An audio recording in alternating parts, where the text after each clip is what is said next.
أعمالنا من يهد الله فلا مضل له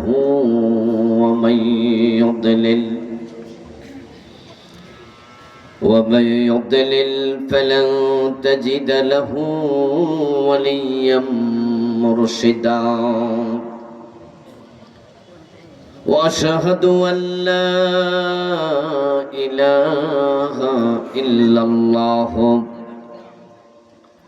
وأن محمدا عبده ورسوله أما بعد فقد قال الله تعالى في كلامه المجيد أعوذ بالله من الشيطان الرجيم بسم الله الرحمن الرحيم إن الذين آمنوا ثم كفروا ثم آمنوا ثم كفروا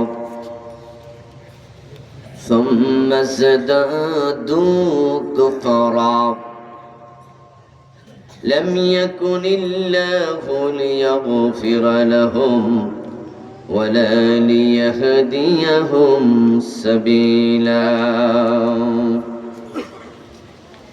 قال النبي صلى الله عليه وسلم تكون بين الساعة فتن كقطع الليل المظلم يصبح فيها الرجل مؤمنا فيمسي كافرا ويمسي مؤمنا فيصبح كافرا ويبيع أقوام دينهم بعرض من الدنيا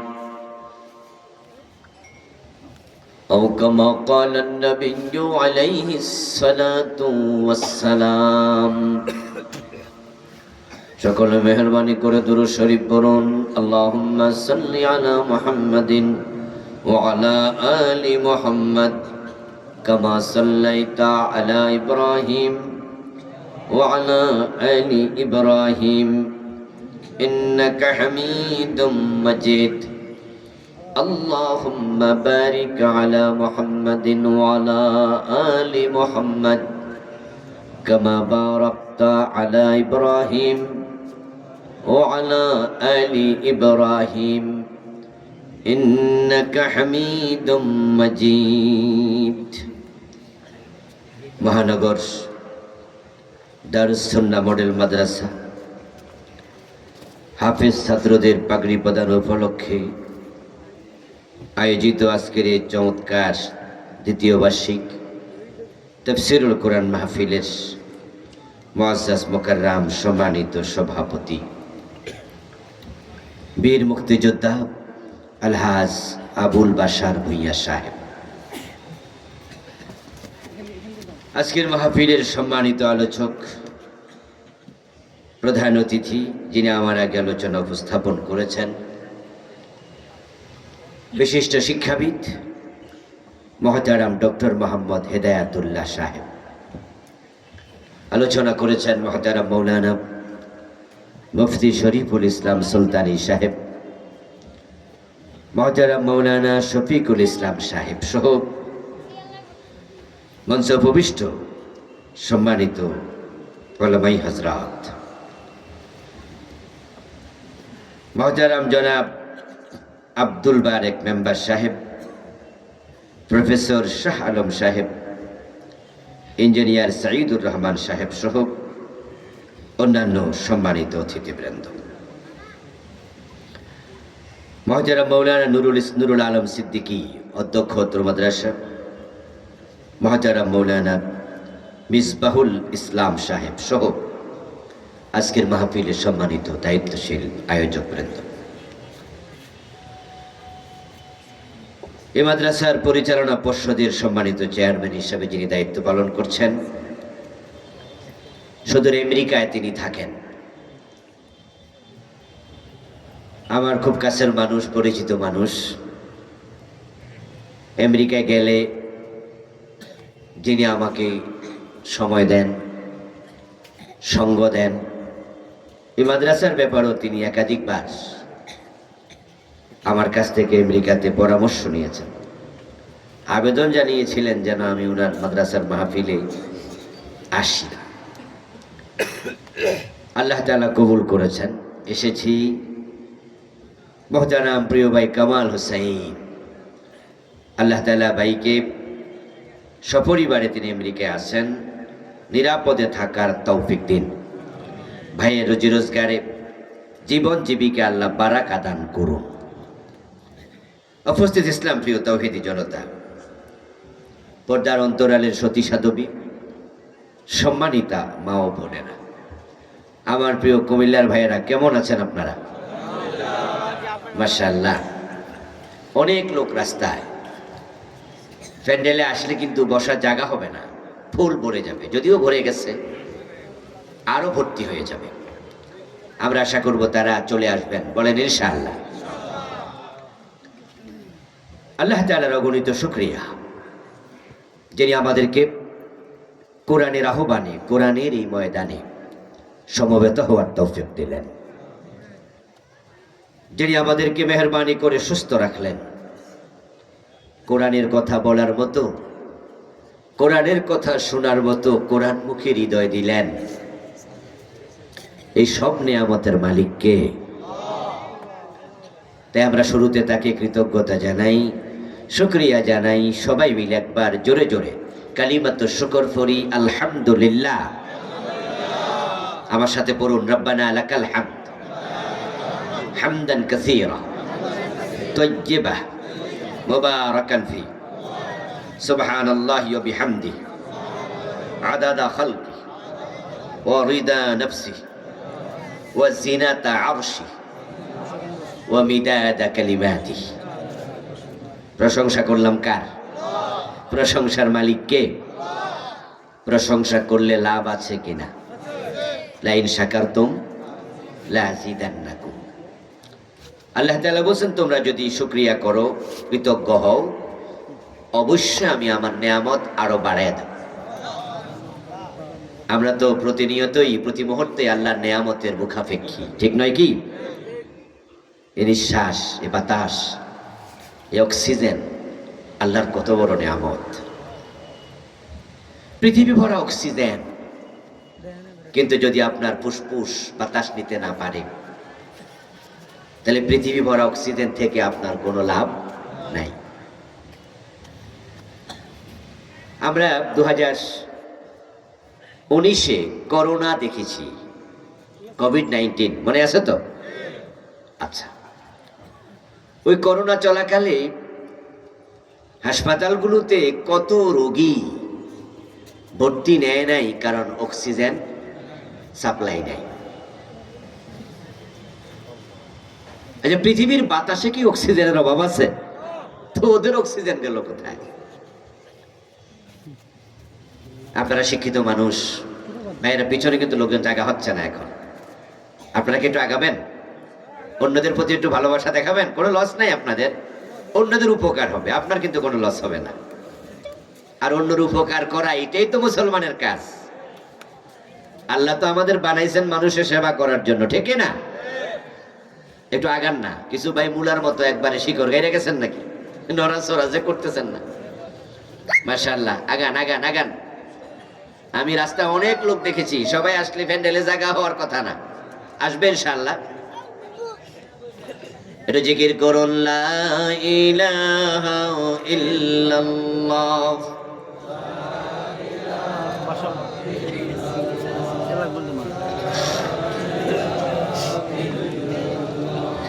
লা ইলাহা ইল্লাল্লাহ মুহাম্মাদুর রাসূলুল্লাহ। বলছিলাম আমরা কোভিড-19-এর কথা। পৃথিবী ভরা অক্সিজেন আছে, বাতাস আছে, কিন্তু তাদের করোনা নামক ছোট্ট একটা জীবাণু ফুসফুসকে এতটা দুর্বল করেছে, ফুসফুস এখন আর অক্সিজেন নিতে পারে না। তাই করোনায় আক্রান্ত হয়ে মরে গেছে এমন মানুষের সংখ্যা কোটির বেশি। আমরা আমাদের জীবদ্দশায় আমার সমবয়সী যারা আছেন, অথবা আমার চেয়ে 20 বছরের সিনিয়র, 30 বছরের সিনিয়র যারা এখানে আছেন, 80-85 বছর বয়স, এই জাতীয় মহামারী তাম পৃথিবীতে হয়েছে এমনটি আমরা আর কেউ দেখি নাই। পৃথিবীর সবচেয়ে শক্তিশালী রাষ্ট্র আমেরিকা। সুবহানাল্লাহ। কয়দিন আগে আমেরিকার প্রেসিডেন্ট ডোনাল্ড ট্রাম্প উনি একটি ভাষণে বলেছেন পৃথিবীকে 150 বার ধ্বংস করার মতো অস্ত্র আমেরিকার ভান্ডারে। এই কয়েকদিন আগে, গত সপ্তাহ পত্রিকার হেডলাইন হয়েছে। পৃথিবীকে 150 বার ধ্বংস করতে পারবে, এত পরমাণু অস্ত্র ওদের ভান্ডারে আছে। কিন্তু করোনার আক্রমণ থেকে তারাও বাঁচতে পারে নাই, অসহায় আত্মসমর্পণ করতে বাধ্য হয়েছে। এবং আপনারা জেনে থাকবেন যে পৃথিবীর সবচেয়ে বেশি করোনা আক্রান্ত হয়েছে কোথায়? আমেরিকা। নিউ ইয়র্কে একদিনে 3000, 4000, 5000 মানুষ মরে গেছে। কোভিড যখন কিছুটা কমলো তখন আমিও নিউ ইয়র্কে গিয়েছিলাম, ওই যে কামাল ভাইয়ের কথা বললাম। এই গত 3-4 মাস আগে আমি গিয়েছিলাম অগাস্টে, আলহামদুলিল্লাহ। তো কোভিডের সময় আমি গেলাম, কোভিড তখনও পৃথিবী থেকে কোভিড বিদায় নেয়নি, কমেছিল। আন্তর্জাতিক ফ্লাইটগুলো চলাচল শুরু করলো, তখন একটি কনফারেন্সে আমি গেলাম। তা আমি আমাদের বাংলাদেশি ভাইদেরকে বললাম যে নিউ ইয়র্কে একদিনে 3000, 4000, 5000, 7000 মরে গেছে। তখন আপনাদের কি অনুভূতি হয়েছিল? আমাকে বললেন যে শুধুমাত্র অ্যাম্বুলেন্সের সাইরেন ছাড়া আর কোনো শব্দ ছিল না, রাস্তাঘাটে কেউ নাই, আমরা ঘর থেকে বের হই নাই 7 দিন, 8 দিন, 10 দিন। ইভেন খাবারের অভাব। যদি কোনো সহযোগিতাকারী সংস্থা আমাদের জন্য খাবার নিয়ে আসতো, কলিং বেলে টিপ দিলে আমরা দরজা খুলতাম না, বলতাম যে বাহিরে রেখে যান। তার মাধ্যমে আবার করোনা আমার রুমে ঢুকে যায় কিনা, এত টেনশন ছিল। ওই করোনা এসে পৃথিবীর মানুষকে বুঝাইছে আল্লাহর সামনে ক্ষমতা দেখানোর, পাওয়ার দেখানোর সামর্থ্য পৃথিবীর কারো নেই। সুস্থতা আল্লাহর বড় নিয়ামত। কোরআনের সাথে থাকা, কোরআনের কথা বলা, কোরআন পড়তে পারা, এগুলো আল্লাহর বড় দয়া। এই জন্য আমরা আল্লাহর প্রশংসা করলে আল্লাহ নিয়ামত বাড়াইয়া দেয়। এর মানে আপনি সুস্থ আছেন, আলহামদুলিল্লাহ পড়ুন। যে কয়দিন বাঁচেন আল্লাহ আপনাকে আর অসুস্থতা দেবেন না, নিয়ামতটা বাড়াইয়া দেবেন। এই জন্য সবসময় প্রশংসা করবেন কার? বেশি বেশি প্রশংসা।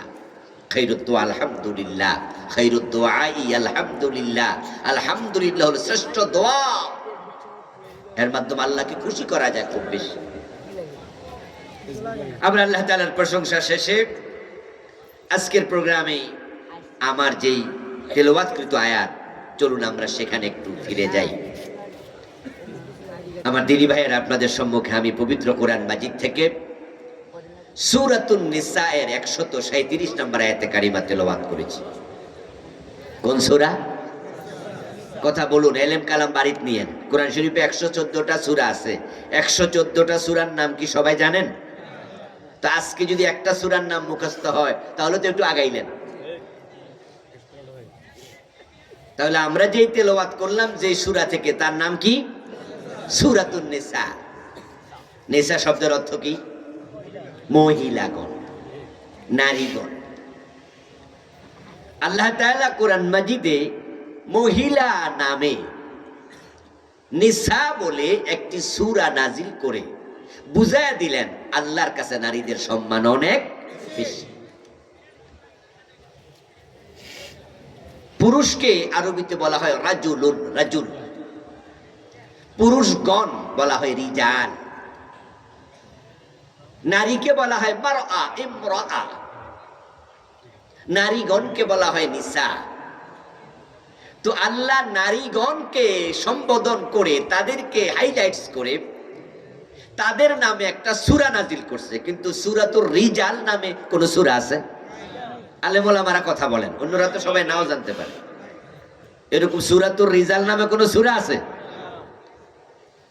পুরুষের নামে আলাদা করে আল্লাহ সূরা দেয় নাই, নারীদেরকে দিলেন। প্রশ্ন হতে পারে কেন? উত্তর হচ্ছে ইসলাম নারীদেরকে খুব সম্মান দেয়। আল্লাহ এটা বোঝানোর জন্য নারীদের নামে সূরা নাযিল করছে। কিন্তু সেই ইসলামের উপর অভিযোগ, ইসলাম নাকি নারীদের সম্মান দেয় না।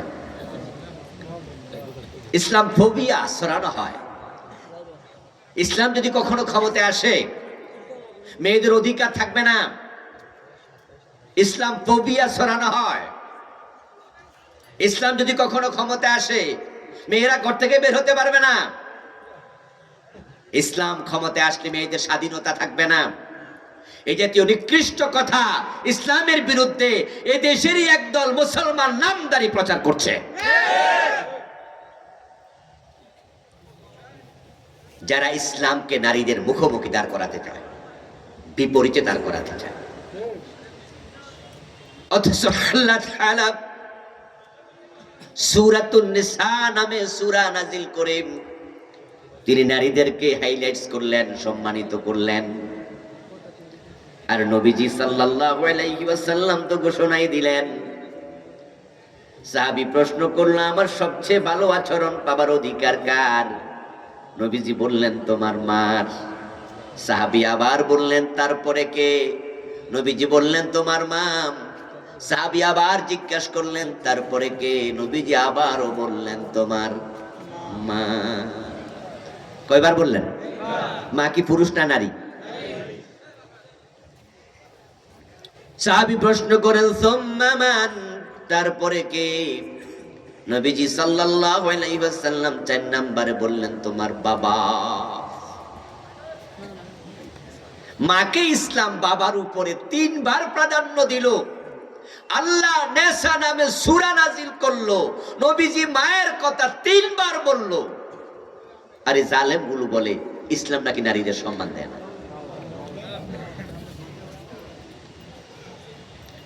নবীজি সাল্লাল্লাহু আলাইহি ওয়াসাল্লাম ঘোষণা দিলেন, আল জান্নাতু তাহতা আকদামিল উম্মাহাত। ও দুনিয়ার মানুষ শোনো, জান্নাত তোমার মায়ের পায়ের নিচে।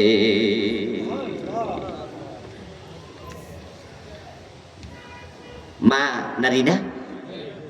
আমরা এখানে যে পুরুষেরা আছি, আমাদের জান্নাত আমাদের মায়ের পায়ের নিচে। নবী মুহাম্মদ সাল্লাল্লাহু আলাইহি ওয়াসাল্লাম উনিও একজন নারীর সন্তান। সকল নবী নারীর সন্তান, হযরত আদম আলাইহিস সালাম ব্যতীত। নবীদের জান্নাত তার মায়ের পায়ের নিচে। মক্কা থেকে 40-50 কিলোমিটার দূরে একটা জায়গা আছে, জায়গার নাম জোরানা। নবীজি সাল্লাল্লাহু আলাইহি ওয়াসাল্লাম জোরানা নামক জায়গায় একবার গনিমতের মাল বন্টন করছিলেন। সেখানে কোন কোন বর্ণনায় পাওয়া যায় তিনি পশু জবে করে গোশত বন্টন করছিলেন।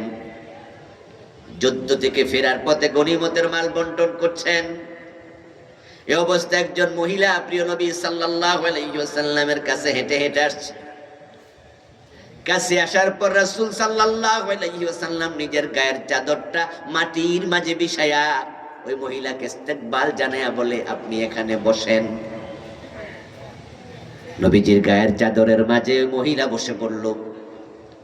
কোন একজন সাহাবী তা দেখলেন, ওই নারীকে তিনি চিনেন নাই, তাই তিনি আশ্চর্য হয়ে প্রশ্ন করলেন, বিশ্ব নবীর গায়ের চাদরে বসে যায় এমন মহিলা কে? তাই জিজ্ঞাসা করলেন, তার পরিচয় কি? কোন একজন বলে দিলেন, চিনো না নাকি? এটা আমার রাসূলের দুধ মা হালিমা সাদিয়া। দুধ মা, পেটে ধরনেওয়ালা, গর্ভধারিণী মানা। দুধ খাওয়াইছে দুধ মা। প্রিয় ভাইয়ের, আপনাদের কাছে বলি, আপনারা আর আমরা তো এক দলের চিন্তা, একই চিন্তার মানুষ। কষ্টে বলি আর কি, যে আমাদের কিছু মুসলমানের সন্তান বলছে ইসলাম নাকি নারীদের সম্মান দেয় না। আমার রাসূল গায়ের চাদরটা বিছাইয়া দিচ্ছে, এর চেয়ে বেশি সম্মান আর কি হতে পারে?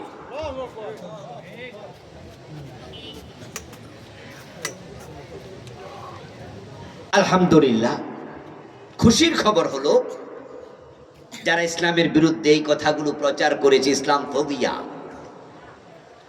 যারা বাংলাদেশটাকে চেয়েছিল ইসলাম থেকে যুবকদেরকে, যুবতীদেরকে দূরে সরাইয়া দেবে এগুলা বলে, তারা পরাজিত হয়েছে। তারা পরাজিত হয়েছে। ঢাকা বিশ্ববিদ্যালয়, চট্টগ্রাম বিশ্ববিদ্যালয়, রাজশাহী বিশ্ববিদ্যালয়, জাহাঙ্গীরনগর বিশ্ববিদ্যালয়, এই 4টা বড় বড় ইউনিভার্সিটিতে ইসলামপন্থীদেরকে ছাত্ররা, ছাত্রীরা সবাই মিলে ভোট দিয়ে বিজয়ী করে প্রমাণ করেছে আজকে যুবকদেরকে ইসলাম থেকে দূরে সরানো যাবে না। যে জুলাই বিপ্লবের ফলে আজকে আমরা কোরআনের কথা বুক ফুলিয়ে বলি, সে জুলাই বিপ্লব যারা করেছিল তারাও যুবক। এবার তারুণ্যের বিপ্লব হয়েছে, সেখানে অসংখ্য তরুণী ছিল, এখনো আছে। এবং বিপ্লবটা হয়েছিল রাম এবং বামের বিরুদ্ধে। এই 15 বছর 17 বছর যারা বাংলাদেশের মুসলমানকে ইসলাম থেকে দূরে সরাতে চেয়েছে, আল্লাহর গজবে তারা নিজেরা দূরে সরে গেছে।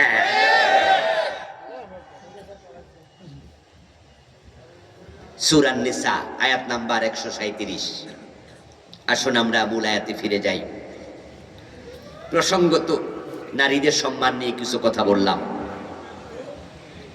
আমরা আপনাদের মাধ্যমে, এই ভিডিওগুলোর মাধ্যমে পুরো জাতিকে আমরা মেসেজ দিতে চাই।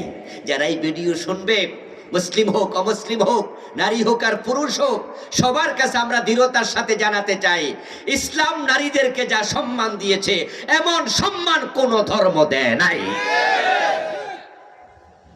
ইসলামে নারীদের সম্মান সবচেয়ে বেশি। এই জন্য ইসলাম যদি কখনো ক্ষমতায় আসে, পাওয়ারে আসে, নারীরা তাদের সম্মান ফিরে পাবে। নারীরা সম্মান। আমরা যারা আলেম ওলামা আছি, আমরা ইসলাম প্র্যাকটিস করি, আলেমরা বউয়ের গায়ে হাত দেয়,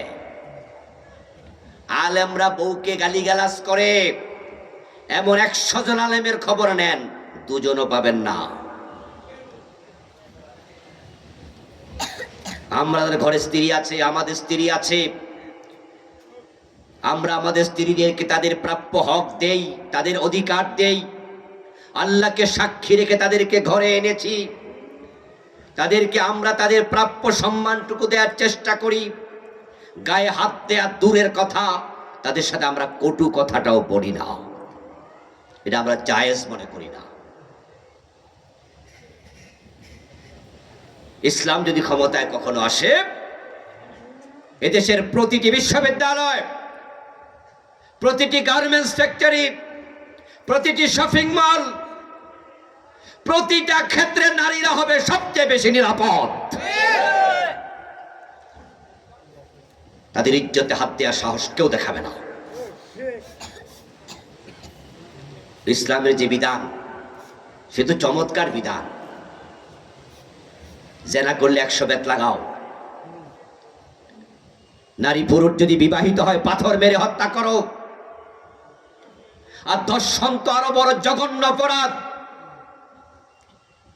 ধর্ষণকারী যদি বিবাহিত হয় আর তাকে পাথর মেরে হত্যা করে সেই দৃশ্যটা ভিডিও করে প্রচার করা যায়, টেলিভিশনে হাইলাইটস করা যায়, ইউটিউবে আপলোড করা যায়, পত্রিকার হেডলাইন করা যায়, কিভাবে একটা দর্শককে হত্যা করা হচ্ছে পাথর মেরে। এই দৃশ্য জাতিকে দেখালে 1000 দর্শক তারের মতো সোজা হয়ে যাবে। কোন নারীর দিকে বাঁকা চোখে তাকানোর সাহস আর করবে না। আসুন প্রিয় ভাইয়েরা, আমরা মূল জায়গায় ফিরে যাই। সূরাতুন নিসার 137 নম্বর আয়াতে কারিমাতে আল্লাহ তাআলা বলেন, ইন্নাল্লাযীনা আমানু, নিশ্চয় যারা ঈমান এনেছে, সুম্মা কাফারু, তারপরে কাফের হয়ে গেছে, সুম্মা আমানু, তারপর আবার ঈমান এনেছে। সুম্মা কাফারু, তারপরে আবার কাফের হয়ে গেল। সুম্মা ইজদাদু কুফরা, তারপরে তারা কুফরিতে সীমা লঙ্ঘন করলো, আর ঈমান আনে নাই। ওই অবস্থায় লোকটা মরে গেল। লাম ইয়াকুনিল্লাহু লিয়াগফিরা লাহুম, যে কুফরি অবস্থায় মারা যায়, আল্লাহ বলেন তাকে আল্লাহর ক্ষমা করবেন না। আমরা অনুবাদ শোনালাম। আল্লাহ তাআলা আজ থেকে 1450 বছর আগে বলতেছে, যারা ঈমান আনলো আবার কাফের হয়ে গেল, আবার ঈমান আনলো আবার কাফের হয়ে গেল, অতঃপর আর ঈমান আনলো না, কুফরি অবস্থায় মরে গেল, তার ক্ষমা নাই। এই আয়াত দিয়ে কি বোঝা যায়? যে ঈমান আনার পরেও কাফের হওয়ার সম্ভাবনা আছে। কিছু লোক এমন আছে, যদি আজ থেকে 1450 বছর আগে সাহাবায়ে কেরামের যুগে নাজিল হওয়ায় কোরআনের মাঝেই কথা থাকে, ওই যুগে যদি এমন লোক থাকে যারা ঈমান এনে আবার কাফের হয়ে গেছে, আজকের যুগে এই জাতীয় লোকের সংখ্যা কমেছে না বেড়েছে? নবীজি সাল্লাল্লাহু আলাইহি ওয়াসাল্লামের সময় যারা মুনাফিক ছিল, আল্লাহ তাদেরকে, নবীজিকে কোরআনের আয়াত নাজিল করে, ওহী নাজিল করে সিনায়া দিয়েছে, তারা মুনাফিক। যাদের ঈমান মুলতবি ছিল তাদেরকে আল্লাহ সিনায়া দিয়েছে, অমুক, তাদেরকে সালাম কালাম দিও না, তাদেরকে সমাজচ্যুত করে রাখো। ওই লোকদেরকে আমি আল্লাহ ভালোবাসি না, শাস্তি দিয়েছি সমাজ বিচ্যুতির। তারা নিজেরাও বুঝেছে আমাদেরকে সমাজচ্যুত করা হয়েছে। 3 জন বড় বড় সাহাবী, কাব বিন মালিক, হিলাল ইবনে উমাইয়া, মুরারা বিন রবি রাদিয়াল্লাহু তাআলা আনহুম, তারা যুদ্ধে যায় না তাবুকে। তাই তাদের ঈমান আল্লাহ তাআলা 50 দিনের জন্য কিছুটা ঝুলাইয়া রাখছে। সমাজচ্যুত করা হয়েছে, সালাম দিলে সালাম নেওয়া হতো না, তাদের সাথে কথা বলা বন্ধ, নবীজি কথা বলতেন না। এক পর্যায়ে তাদের স্ত্রীদের বিছানা আলাদা করে দেয়া হলো, এক বিছানায় ঘুমানোর অনুমতিটাও আর নাই। 50 দিন পর তওবা কবুল হয়েছে। তারা টের পাইছে তাদের ঈমানের অবস্থা ভালো না। মুনাফিকরা জানছে, নবীজি তাদেরকে বলছেন আউট, আমার কাছ থেকে সরো। ওরা বুঝছে আর আমরা মুনাফিক।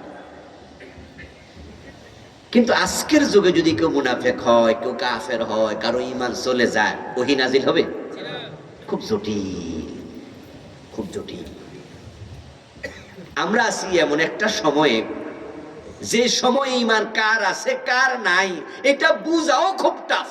কারণ ঈমান তো দেখা যায় না, ঈমান থাকে কোথায়? কলবে।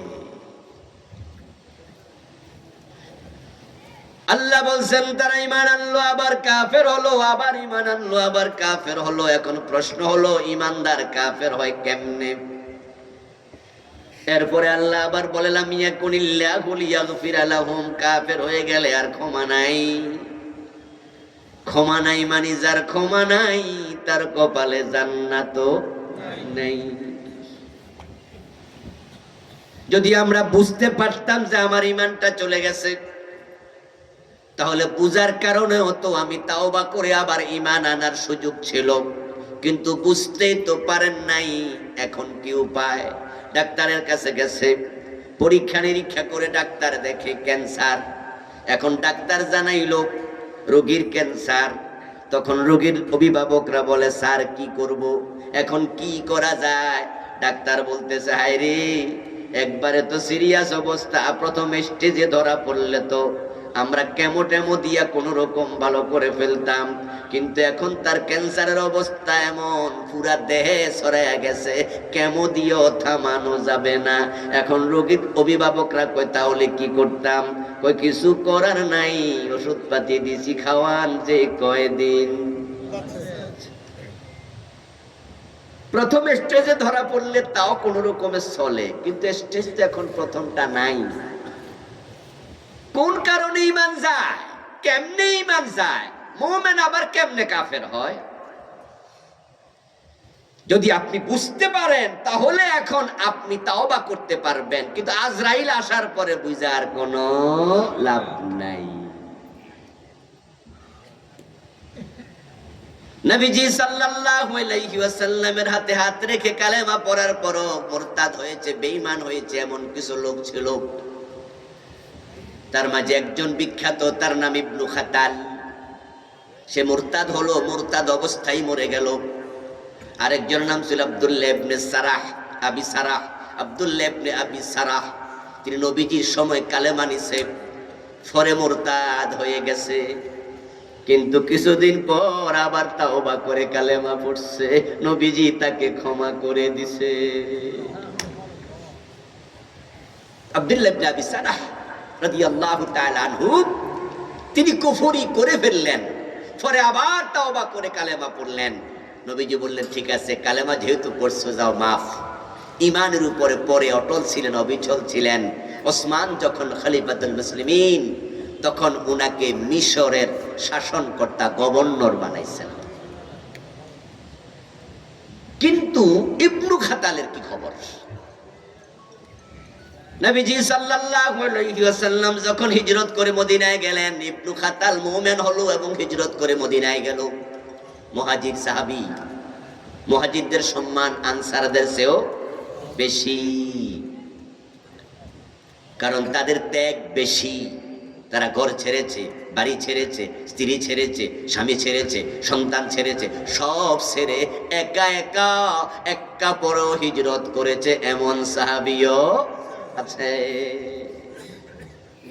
ইসলামের জন্য তাদের স্যাক্রিফাইস খুব বেশি। ওই ইবনু খাতাল মুহাজির, কিন্তু হতভাগা কয়েকদিন পরে মুরতাদ হয়ে গেল, বেঈমান হয়ে গেল, মদিনা থেকে পালিয়ে মক্কায় চলে গেল। সুম্মাজদাদু কুফরা, এবার সে কুফরিতে সীমা লঙ্ঘন করলো।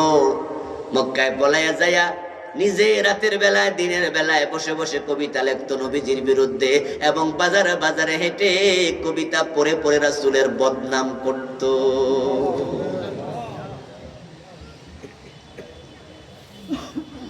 হতভাগা ইসলামের বিরুদ্ধে এত বেশি লাগলো, নবীজির বিরুদ্ধে কবিতা লিখে বদনাম করে বেড়াইত।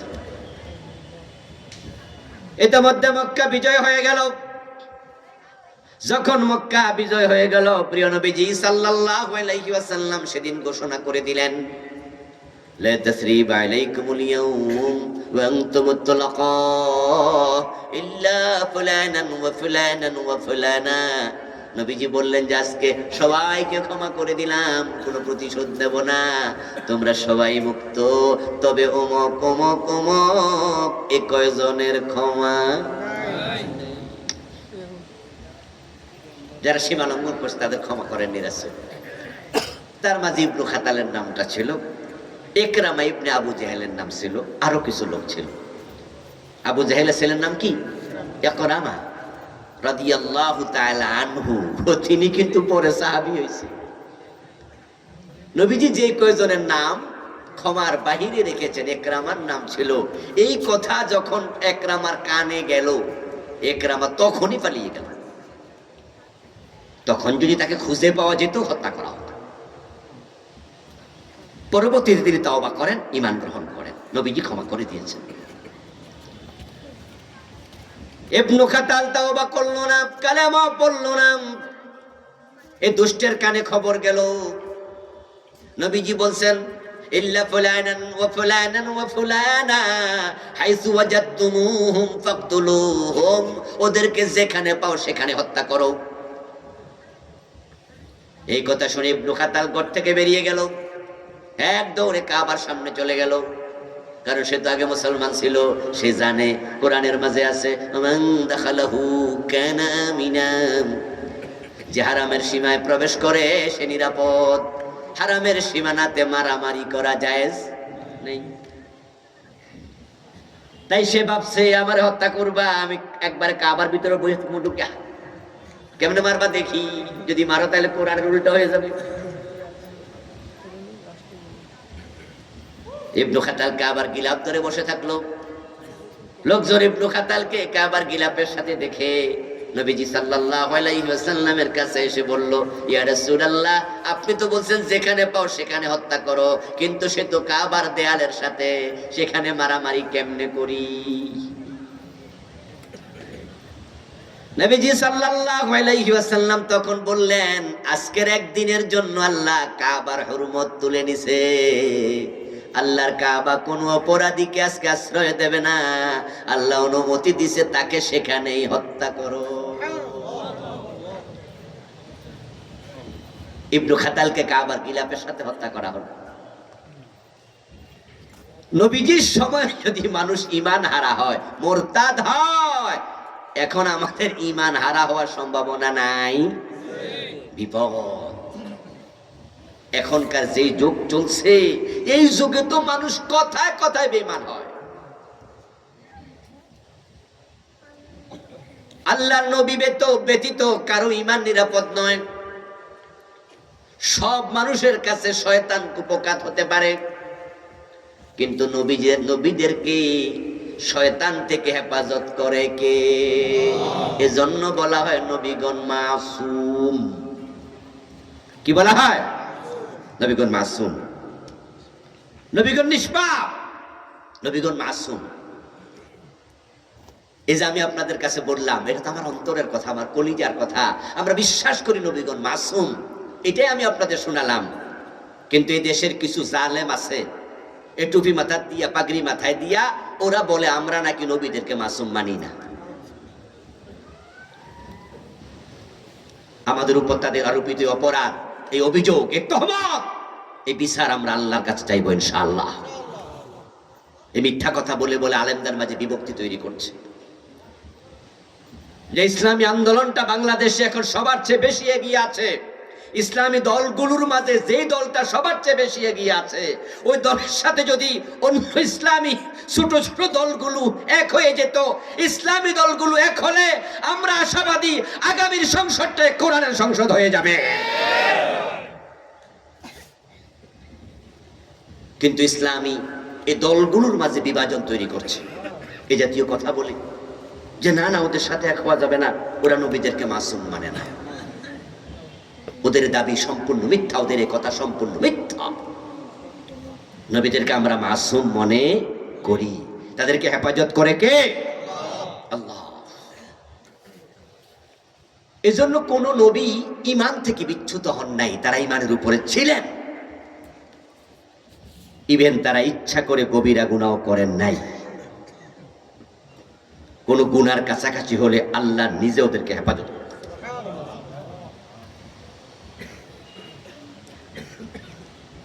কিন্তু আমরা যারা সাধারণ মানুষ, আমাদেরকে আল্লাহ তাআলা নবীদের মতো মাসুম বানান নাই, হেফাজত করেন না। তাই ঈমানের ব্যাপারে আমাদের সতর্ক থাকা লাগবে অনেক বেশি। এই জমিনে ঈমানের মতো বড় নিয়ামত নাই, দামি কোনো সম্পদ নাই, আর শয়তানের মতো বড় কোনো ডাকাত নাই, শয়তানের মতো বড় কোনো চোর নাই। সে আমাদের ঈমান চুরি করে, আমাদের আমল চুরি করে। আমরা যখন নামাজে দাঁড়াই, হে নামাজের মাঝে পর্যন্ত মনের মাঝে অসওয়াসা দিয়া নামাজের রাকাত পর্যন্ত ভুলাইয়া দেয় না? নবীজি বলছে নামাজে একটা শয়তান আছে, তার নাম হলো খেনজাব। তার নাম কি? সে নামাজের ভিতরে এসে তোমাদের ডিস্টার্ব করবে। দুজন মুসল্লি যখন নামাজে দাঁড়াইয়া মাঝখানে ফাঁকা রাখে, এই ফাঁকার মাঝে কে দাঁড়ায়? দেখছেন নি কত দুষ্ট মসজিদে ঢুকে যায়। হে মাঝখানে দাঁড়াইয়া ছাগলের বাচ্চার মতো আকৃতি ধরে, নবীজি বলে সে মাঝখানে দাঁড়াইয়া থাকে। মাঝখানে দাঁড়াইয়া সে আমাদেরকে কুমন্ত্রণা দেয়, আমাদের অন্তরের ভিতরে অসবাসা দেয়, আমাদের ভুলাইয়া দেয়। আমরা কেরাত ভুলে যাই, আমরা নামাজ ভুলে যাই। ওযুর মাঝে একটা শয়তান আছে, তার নাম হলো ওয়াল্লাহান। কি নাম? নামাজেরটার কি নাম? খেনজাব। ভিন্ন ভিন্ন নাম আছে, ভিন্ন ভিন্ন শয়তান আছে। তো ওযুর শয়তানের কাজ কি? নবীজি বলছেন তার কাজ হলো ওযুর মাঝে ওয়াসওয়াসা তৈরি করা। দেখবেন যে কিছু লোক আছে 3 বার দুইলো হয় না, 4-5 বার দোয়, 6 বার দোয়, 7 বার দোয়। আমি এমন হুজুরও পাইছি, আমার প্রস্তাব ছিল, এমন লোকও আছে যে দেখলাম যে 5-6 বার দুইয়া পরে পুরো হাত পানি ঢুকে। একবার ধোয়া ফরজ, 3 বার পর্যন্ত ধোয়া সুন্নাত, কিন্তু 4 বার ধোয়ার অনুমতি নাই। 4 বার হলে তাফজির, পানির অপচয়, এটা হারাম, এটা নিষেধ। এখন শয়তান এসে আপনারে কি বলে? বলহান। সে এসে বলে, আরে আল্লাহর বান্দা, ওযু তো করছো, মনে হয় এদিকে একটু বাদ রয়েছে, না আবার তো তা আপনি 3 বারের জায়গায় 4 বার দিলেন। শয়তান আবার হাত তালে দিয়ে কয়, যাক, সীমার বাইরে নিয়ে গেছে, সুন্নতের বাইরে চলে গেছে। এই যে খানজাব শয়তানটা এসে নামাজের ডিস্টার্ব করে, এই শয়তান আমাদের দেহে রক্তের মতো চলতে পারে। শয়তান ইয়াজরি মিনান নাসি মাজরাদ দাম। নবীজি বলে, তোমার লোহিত কণিকা রক্তে যেমন চলে দেহের ভিতরে, শয়তান লোহিত কণিকার মতো চলতে পারে। এই ক্ষমতা তাকে দিয়েছেন কে?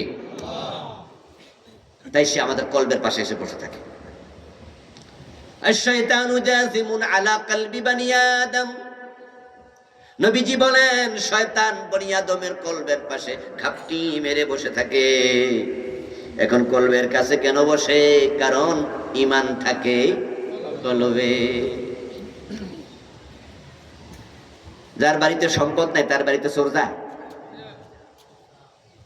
যার কাছে সম্পদ আছে চোর তার পিছে হাঁটবে। যার ঈমান আছে, শয়তান তার কলবের পাশে বসে থাকে। ঈমানটা কিভাবে চুরি করা যায়? এখন যদি শয়তান থেকে বাঁচতে চান, ঈমানের হেফাজত বেশি বেশি করা দরকার আছে না নাই? 10 কারণে মানুষের ঈমান চলে যায়। আমি সংক্ষেপে শোনাবো। ওই কারণগুলো যদি কারোর ভিতরে পড়ে যায়, তাহলে আপনি আজকে তাওবা করে আবার ঈমান আনবেন। ওই যে একজন সাহাবী আব্দুল্লাহ ইবনে আবি সারহ, উনি মুরতাদ হয়ে গিয়েছিলেন, পরে আবার কালেমা পড়ছে।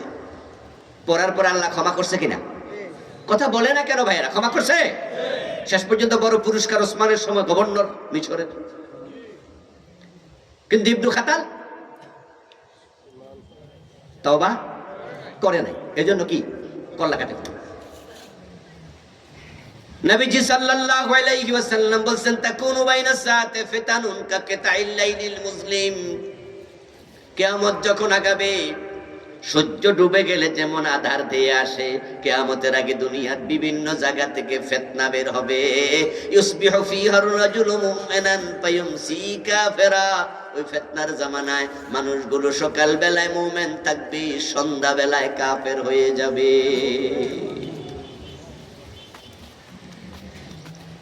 وقال النبي صلى الله عليه وسلم إن العبد لا يتكلم بالكلمة من سخط الله لا يلقي لها بالا يهوي بها في جهنم। নবীজি ভবিষ্যৎবাণী করছেন, এমন একটা জামানা আসবে যখন মানুষগুলো কথায় কথায় কাফের হবে, মুখ থেকে এমন কথা বের হবে, একটা কথার কারণে আল্লাহ রাগ হইয়া তাকে জাহান্নামের মাঝখানে ফেলে দেবে। কুফরি কথা বলবে, কুফরি কথা। কদিন আগে আমাদের দেশের একজন নেতা টেলিভিশন সাংবাদিকদের সাথে সাক্ষাৎকার দিতে গিয়ে তিনি বলেছেন যে আমরা শরীয়ত আইনে বিশ্বাস করি না। বলছেনই? আপনারা শুনছেন? যারা শুনছেন তারা একটু আওয়াজ করেন, শুনছেন? তাহলে বোঝা গেল এটা আমি বানাইয়া বলছি না, এটা উনি বলছে। শরীয়ত আইনে বিশ্বাস করে না। শরীয়ত মানে তো ইসলাম। শরীয়ত মানে কি?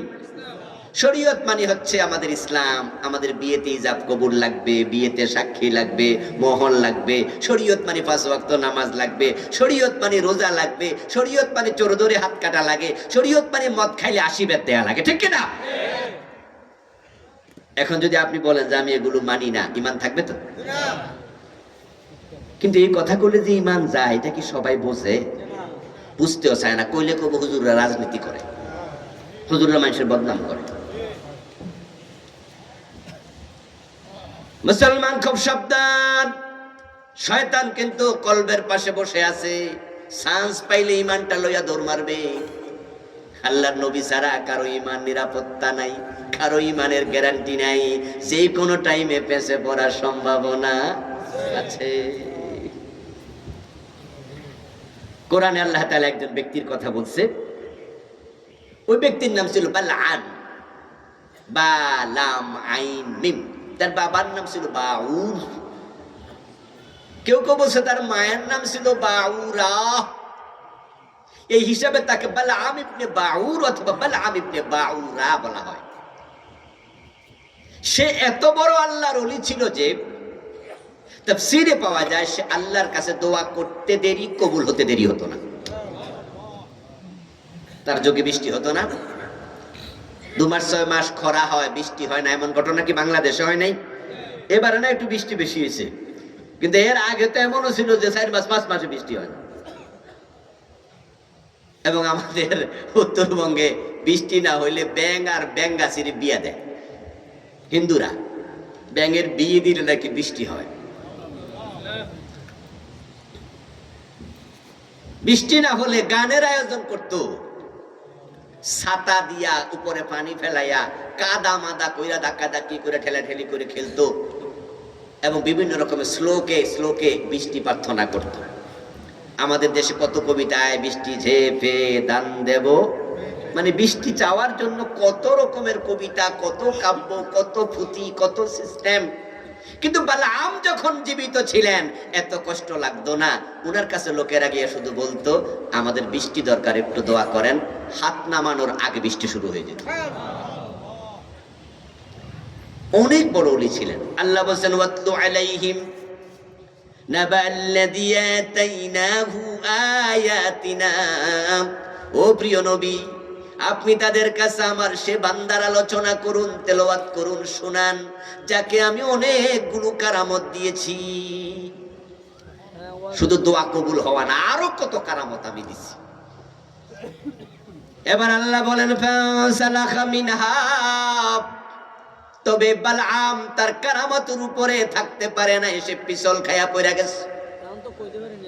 কেমনে পড়লো আল্লাহ বলছে, এই সাটা কই ফাতবাউশ শাইতান, বালআমকে শয়তানে ধরছে। কে ধরছে? এ ভাইরা কথা বলেন, কে ধরছে? ওই শয়তান আমাদের সাথে আসেনি?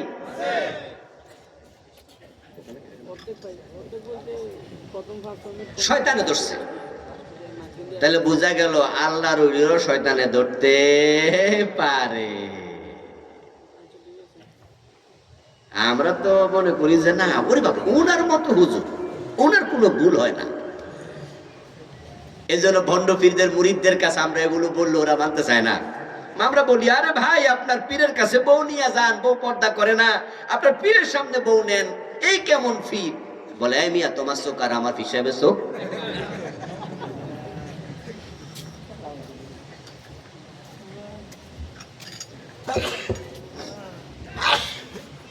পিসাব তো নামাজ পড়ে না, থাক এখানে। পিসাব তো বেনামাজি। আপনি বুঝাইতেছেন বেনামাজি, এ কয় না না আমার পিসাব মক্কা শরীফে নামাজ পড়ে চলে থাকে। বাংলাদেশে এনতে নাকি আসরের নামাজ মক্কা শরীফ পড়া তারপরে বাড়িতে মাগরিব যায় আবার পড়ে। আরে মানুষ, এবং একদল তো আরো জালেম, এরা তো তা কয় যে পড়ে, তা কোথায় যায় পড়ে? মানে বালা জায়গা যায় পড়ে, যেখানে পড়লে প্রতি রাকাতে 1 লাখ। আর একদল কি বলে জানেননি, যে না এই পর্যায়ে গেলে আর নামাজ লাগে না, মানে এত পর্যায়ে আছে। যেমন পাস করতে করতে করতে করতে MA পাস, এরপরে কি পাস কই তো আর নাই। তো ওরা বলতেছে যে আল্লাহর কাছে যাওয়ার জন্য দাফ আছে, এজন্য ওরা বলে ফির, ওলি, আবদাল, কুতুব, গাউস এরকম বানায়, অনেক লাইন বানায়। তো বানাইতে বানাইতে একটা পর্যায়ে গেলে নাকি আর ইবাদত লাগে না। আমার একজন ড্রাইভার ছিল, এখন সে সৌদি আরবে চাকরি করে। সে আমাকে বলল যে তার এলাকায় এক ভদ্রলোক, তার এলাকা মানে সে যেখানে থাকে সাভারে, আমিও সাভারে ছিলাম, বললো তার পরিচিত এক লোক, সে নামাজ পড়ে কিন্তু তার আপন বড় ভাই নামাজ পড়ে না, দুইজন একই পীরের মুরিদ। তো আমার ড্রাইভার সাহেব বললো যে হুজুর আমার একটু ইচ্ছা জাগলো, কি রে একই পীরের মুরিদ, একজন নামাজ পড়ে আরেকজন পড়ে না, যে কারণটা কি বুঝলাম না কিছু। তো জুমার দিন মসজিদের বাহিরে সে বসে আছে, সে গাড়ির কাজ করাচ্ছে, দেখলো যে বড় ভাই যেটা এই জুমার মসজিদের পাশ দিয়া বাড়ির দিকে যাচ্ছে, এর মাঝে আজান শুরু। আমার ড্রাইভার সাহেব বলতেছে, তখন আমি ওই বড় ভাইটাকে বললাম যে চাচা নামাজে যাবেন না, নামাজে যাবেন না। তো উনি হা না কিছু না বইলা হাত আসমানের দিকে দিয়ে এরকম করতেছে, আসমানের দিকে হাত এরকম ইশারা দিয়া দিয়া হাইটে হাইটে চলে গেছে। নামাজে যাবো এটাও বলে নাই, যাবো না এটাও বলে নাই। পরে জুমা নামাজ পড়তে গেলাম, গিয়ে দেখি ওনার ছোট ভাইটা ওখানে নামাজ, সে আবার জুমা পড়ে। জুমার পরে আবার আমি উনারে বললাম যে চাচা এটা কথা কইতাম, আচ্ছা আপনারা তো একই ফিরের মুরিদ দুই ভাই, এখন আপনি নামাজ পড়েন, আপনার বড় ভাই নামাজ পড়ে না, কারণটা কি? ছোট ভাই জবাব দেয়, আমার ভাই সবকের যে জায়গায় গেছে এই জায়গায় গেলে আর নামাজ লাগে না। এর মানে উনি এখনো সে জায়গায় গেলে উনারও আর লাগবে না। এই জাতীয় জাহেল গুলো আবার কোরআন থেকে দলিল দিয়ে আপনি আশ্চর্য হবেন, তাদের এই কথার দলিল আল্লাহর কোরআনে নাকি আছে। তারা কোরআন থেকে দলিল দেয়, ওয়াবুদ রাব্বাকা হাত্তা ইয়াতিয়াকাল ইয়াকিন। বাংলা অনুবাদ হলো তোমার ইয়াকিন আসা পর্যন্ত ইবাদত করো। এর মানে ইয়াকিন আইসা গেলে ইবাদত আর।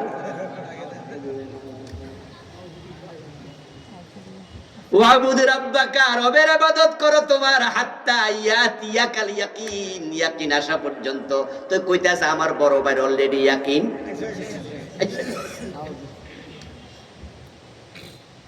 এই হারামিরে কেমনে বুঝাইবেন যে ইয়াকিন অর্থ এখানে মাউত, ইয়াকিন মানে মৃত্যু।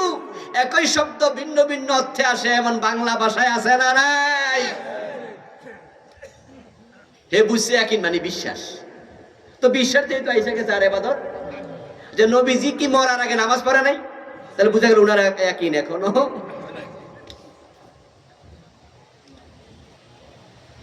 বলছিলাম ওই ব্যক্তি বালআম, তার পিছনে শয়তান ছিল, আল্লাহর বড় ওলি, ফাতবাহু শায়তান ফাকানা মিনাল গাবিন। আল্লাহ বলে তাকে শয়তান ধরেছে, আর শয়তানের কুপকাত এক পর্যায়ে তাকে একবার কুপকাত করে ফেলেছে। শয়তান তাকে তার অনুসারী বানাইয়া বিভ্রান্ত বেঈমান বানাইছে, সে ঈমান হারা হইয়া মরে গেছে।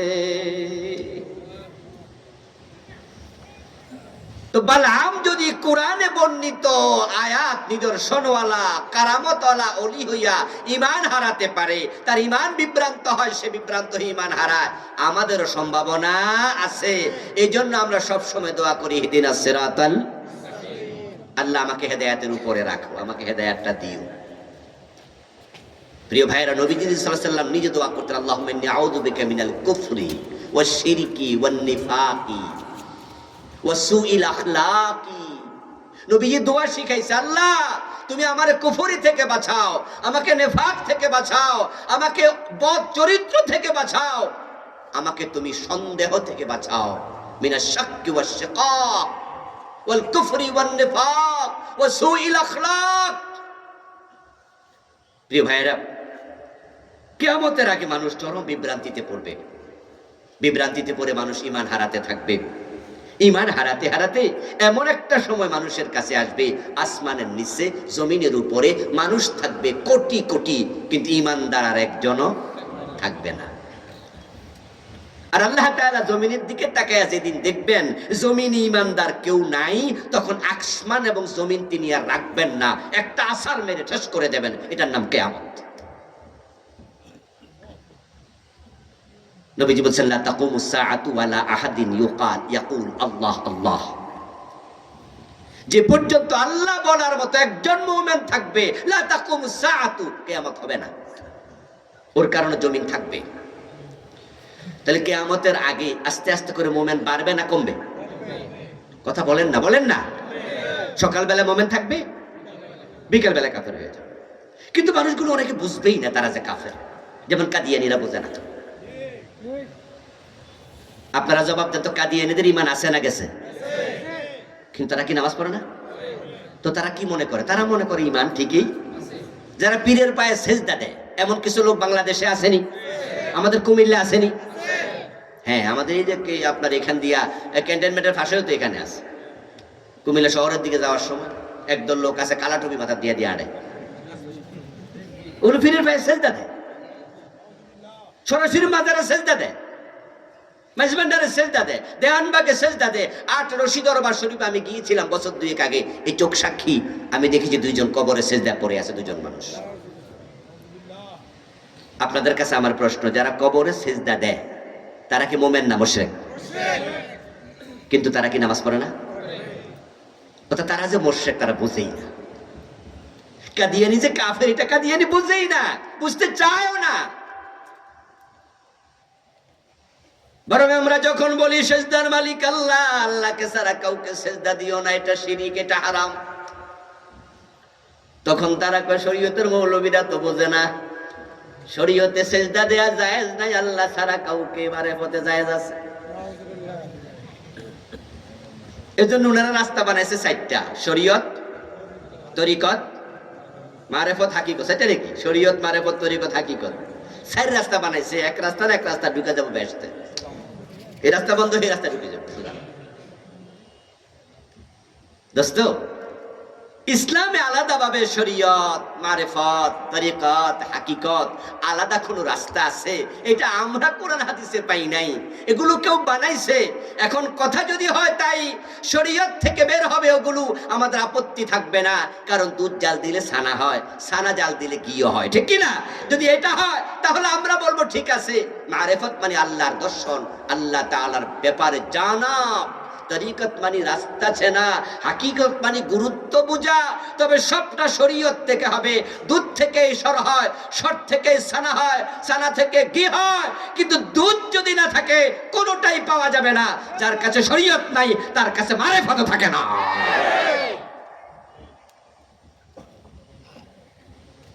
কিন্তু তারা নাকি মারেফতের ফির, মানে শরীয়তের ফির না, কিসের ফির? আমি বলি এটা মারেফত না, এটা মরার পথ। ওই পথে ঢুকলে আর উপায় নাই। আমরা বলি সেজদা দিও না বন্ড পীরকে, দিলে সেখানে ঈমান থাকবে না। তারা তখন যুক্তি দেয় কোরআন থেকে দলিল দিয়ে, বলে আদম আলাইহিস সালাম রে ফেরেশতা সেজদা দিছে, তো ফেরেশতারা কি মুশরিক হইয়া গেছে? ই ফেসের কথা রে ভাই, যে পীরের পায়ে সেজদা দিলে মুরিদ হয় মুশরিক। এ মৌলবী আবুল কালাম আজাদ, ওরা কি বুঝবো? ওরা তো শরীয়তের মৌলবী, ওরা তো মারেফত জানে না। এজন্য ওরা বলে এত হাজার জাহেরি, এত হাজার। তারা যারা বলে জাহেরি আর বাতেনি, সংখ্যা কোনটা বেশি, জাহেরিতে না বাতেনিতে? ওরা কি বলে জানেননি আপনারা? 30,000 জাহেরি, 70,000 হইল বাতেনি ভাই, অনেক বেশি। তো আমি বললাম যে যেটা বাতিনি এটা তোমরা জানলা কেন? তো জানলে আর বাতিনি থাকে কেন? আপনারা কি আমার কথা বোঝেন? তো যেটা বাতিনি এটা তোমার ফি জানলো কেন, আর জানলে বাতিনি থাকলো কেন? আদম আলাইহিস সালামকে ফেরেশতারা সেজদা দিছে, এই কথা যুক্তি দিয়া পীর সাহেব সেজদা নিচ্ছে। এজন্য এরা সেজদার নাম বানাইছে আলাদা, এটা নাকি সেজদায়ে তাআজিমি। বলে এটা সেজদায়ে তাআব্বুদি না, সেজদা 2 প্রকার। তারা বলে সেজদায়ে তাআব্বুদি, সেজদায়ে তাআজিমি। যেটা ইবাদতের সেজদা সেটা আল্লাহকে দিতে হবে, অন্যকে দেয়া যাবে না। কিন্তু ফেরেশতারা জিবরিল আমিন সহ আদমকে যে সেজদা দিয়েছে এটা ইবাদতের সেজদা ছিল না, এটা সেজদায়ে তাআজিমি। আমরা পীর সাহেবকে এটাই দেই। এই জাহেলদেরকে আমরা কেমনে বুঝাই? দোস্ত, আমার ওয়াজ আপনি নেবেন কি নেবেন না এটা আপনার ব্যাপার, আপনি বুঝবেন কি বুঝবেন না এটাও আপনার ব্যাপার। কাদিয়ানীদেরকে আমরা বলেছি শেষ নবী মুহাম্মদ, গোলাম আহমদ কাদিয়ান নবী না, এটা মানলে ঈমান থাকে না। তারা আমাদের কথা নেয় না, নিল না, এতে কি আমাদের কোনো ক্ষতি আছে? যে নেয়নি সে জাহান্নামী, নিলে তার লাভ হতো। তা আমি যে ওয়াজগুলো এখন করব 10 কারণে ঈমান যায়, কোনটা আপনার গায়ে পড়ে যাবে। যদি আপনি আবার খাট্টারামি করেন যে হুজুর এটা নেব না, আমার ক্ষতি কি? ডাক্তারের কাজ রোগ ডায়াগনোসিস করা, নাকি রোগীর ওষুধ খাওয়া? যদি রোগী ওষুধ না খায়, ডাক্তার কয়নি আমরা টানি খাইলাম না। ডাক্তার আপনাকে দেখাই দিবে, ডাক্তার ধরাই দিবে যে আপনার ডায়াবেটিক আছে, যে আপনার কিডনিতে সমস্যা আছে। এবার কিডনির ওষুধ আপনি খাবেন, ডায়াবেটিক আপনি কন্ট্রোল করবেন। ডাক্তার দেখাইছে, দায়িত্ব শেষ। আলেম ওলামারা পথ দেখায়, জোর করার দায়িত্ব আল্লাহ আলেমদেরকে দেয় নাই।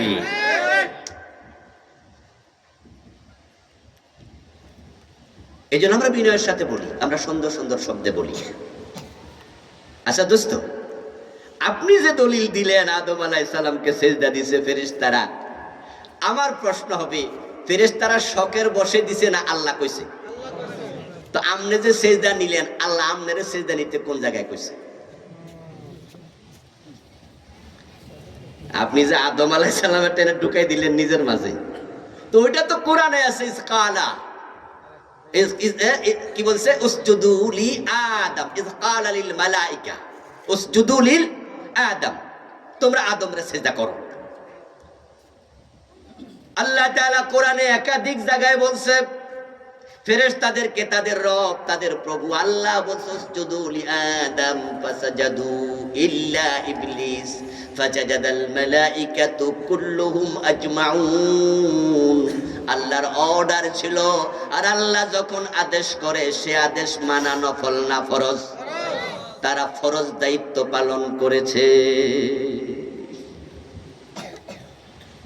আর তুমি যে সেজদাটা নিলা, তোমার আল্লাহ কোন জায়গায় কইছে সেজদা নিলা?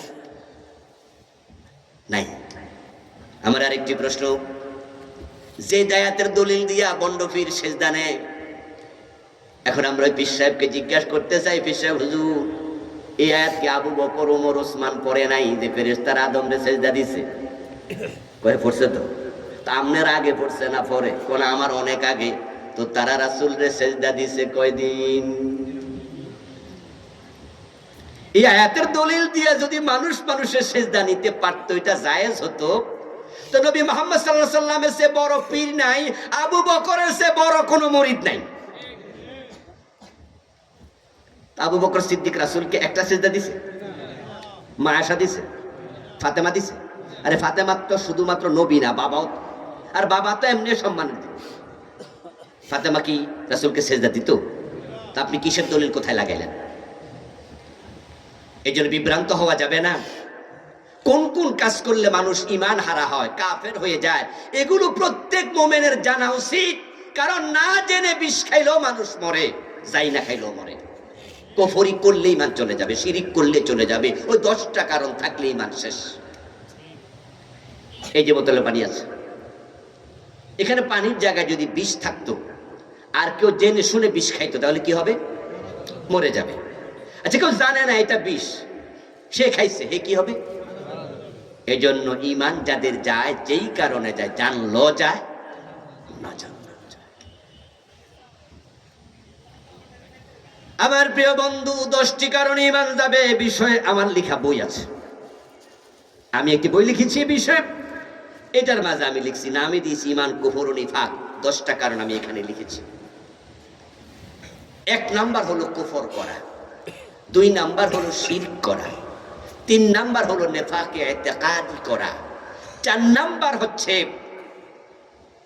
আল্লাহ এবং বান্দার মাঝখানে কাউকে মাধ্যম মনে করা, তারপরের নাম্বার হচ্ছে নবী মুহাম্মদ ব্যতীত অন্য কাউকে উত্তম আদর্শ মনে করা। 10টা আমি বলবো, সংক্ষেপে বলবো। আমাদের দেশে কত পোস্টার, কত ব্যানার থাকে, দেখবেন যে রাস্তার মাঝেও লেখা আছে অমুকের আদর্শের সৈনিক। অথচ একজন মুমিনের জন্য আদর্শ একজনই, তার নাম মুহাম্মাদুর রাসূলুল্লাহ সাল্লাল্লাহু আলাইহি ওয়াসাল্লাম। লাকাদ কানা লাকুম ফি রাসূলিল্লাহি উসওয়াতুন হাসানা।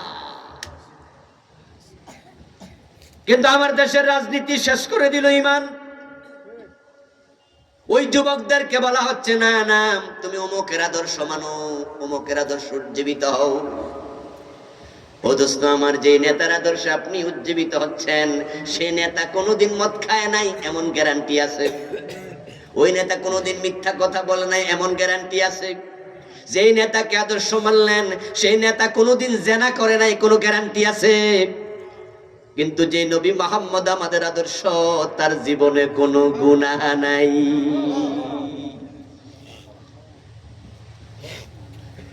এমন একজন মানুষকে মুসলমানের সন্তান সামনে পাইয়া অন্য নেতাকে আদর্শ বানালে ঈমান থাকবে কেমনে? দোস্ত, যদি মুহাম্মদ সাল্লাল্লাহু আলাইহি ওয়াসাল্লাম আপনার আমার জীবনের আদর্শ হতো, তাহলে আমরা আবার দেখতাম তার কর্মনীতি কি, তার কর্মপন্থা কি, তার লাইফ স্টাইল কি। আমরা তখন দেখতাম তিনি যখন আমার নেতা, আমার আদর্শ, আমার মডেল, আমার আইকন, আমার সোয়া, আমার কদওয়া, আমার নামুজাজ, আমার একমাত্র লিডার, আমার ইমাম। তাই তিনি রাষ্ট্র চালাইছেন কোরআন দিয়া।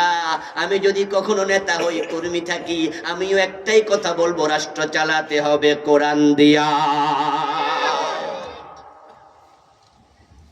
কিন্তু যখন আপনার নেতা, আপনার আদর্শ অন্য কেউ হয়ে যায়, তখন আপনি আর কোরআনের কাছে থাকেন না। যে যাকে ফলো করে সে তার মতোই হয়।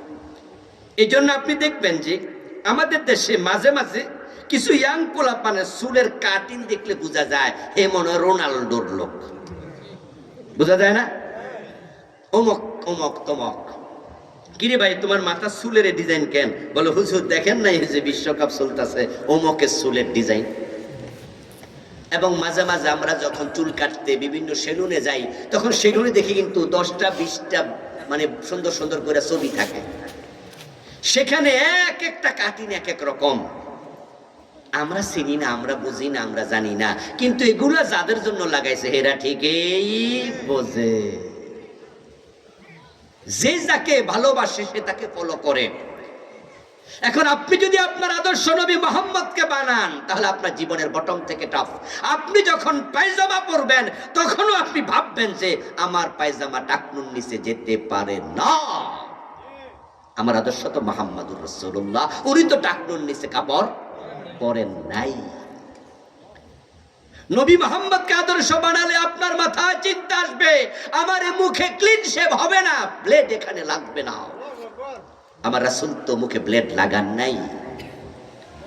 নবীজিকে আদর্শ বানালে আপনি ভাববেন যে আমার মেয়ে বেপরদায় স্কুলে যেতে পারে না, আমার স্ত্রী বোরকা ছাড়া রাস্তায় যেতে পারে না, আমার রাসূল স্ত্রী সন্তানরা বেপরদায় কখনো চলেন।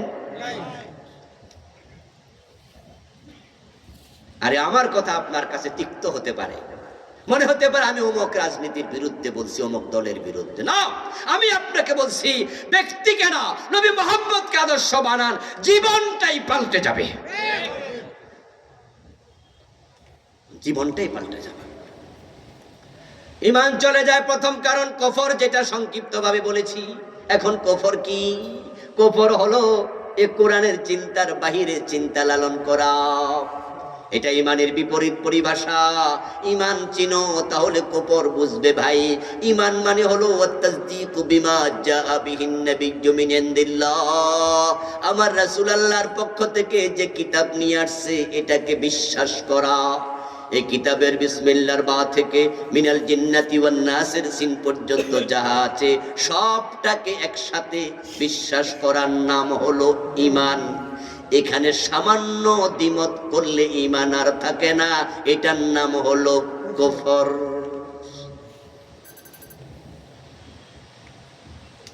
কেউ যদি বলে 30 পারা একটুও মানি না, কাফের। যদি কেউ বলে 29 পারা মানি, আরেক পারা মানি না, সেও কি একটু ব্যতিক্রম, কাফের। যদি কেউ বলে 113 সূরা মানি, 1 সূরা মানি না, কাফের। যদি কেউ বলে সব মানি, 1 অক্ষর মানি না, সেও কি? এখানে আপনার অধিকাংশ শিক্ষিত মানুষ, 99% চেহারার দিকে তাকাইলে বোঝা যাচ্ছে শিক্ষিত। আমরা যারা ছোটকালে অঙ্ক করছি, শুধু দশমিক দেন নাই, অঙ্ক ভুল হয়েছে এমন ঘটনা আছে না? যে দশমিক দিতে কি 2-3 দিস্তা কাগজ লাগে? দশমিক দিতে কি অনেকক্ষণ সময় লাগে? এতটি কালি লাগেনি, একটা গুতা মারলে তো, এক গুতা মারেন নাই, কলম আপনার অঙ্ক 10-এ 0। 10 লাইনের অঙ্ক 9 লাইন ঠিক লিখছেন, 1 লাইন ভুল লিখছেন, 1 লাইন ভুল 0। মোটেও লেখেন নাই 0। 10 লাইনে 5 লাইন ঠিক, 5 লাইন ভুল, 0। দশমিক দেন নাই, তাও কি? No compromise. টিচার এখানে কম্প্রোমাইজ করবে না। ঠিক ঈমানের ব্যাপারে আল্লাহ কোনো কম্প্রোমাইজ করেন না। এই জন্য তাবলীগ, আপনার এই যে কাদিয়ানী সম্প্রদায়, তারা সবাই কাফের হলো। অপরাধ কি? অপরাধ শুধুমাত্র একটা, যে তারা নবী মুহাম্মদকে শেষ নবী, আর বাকি সবই মানে।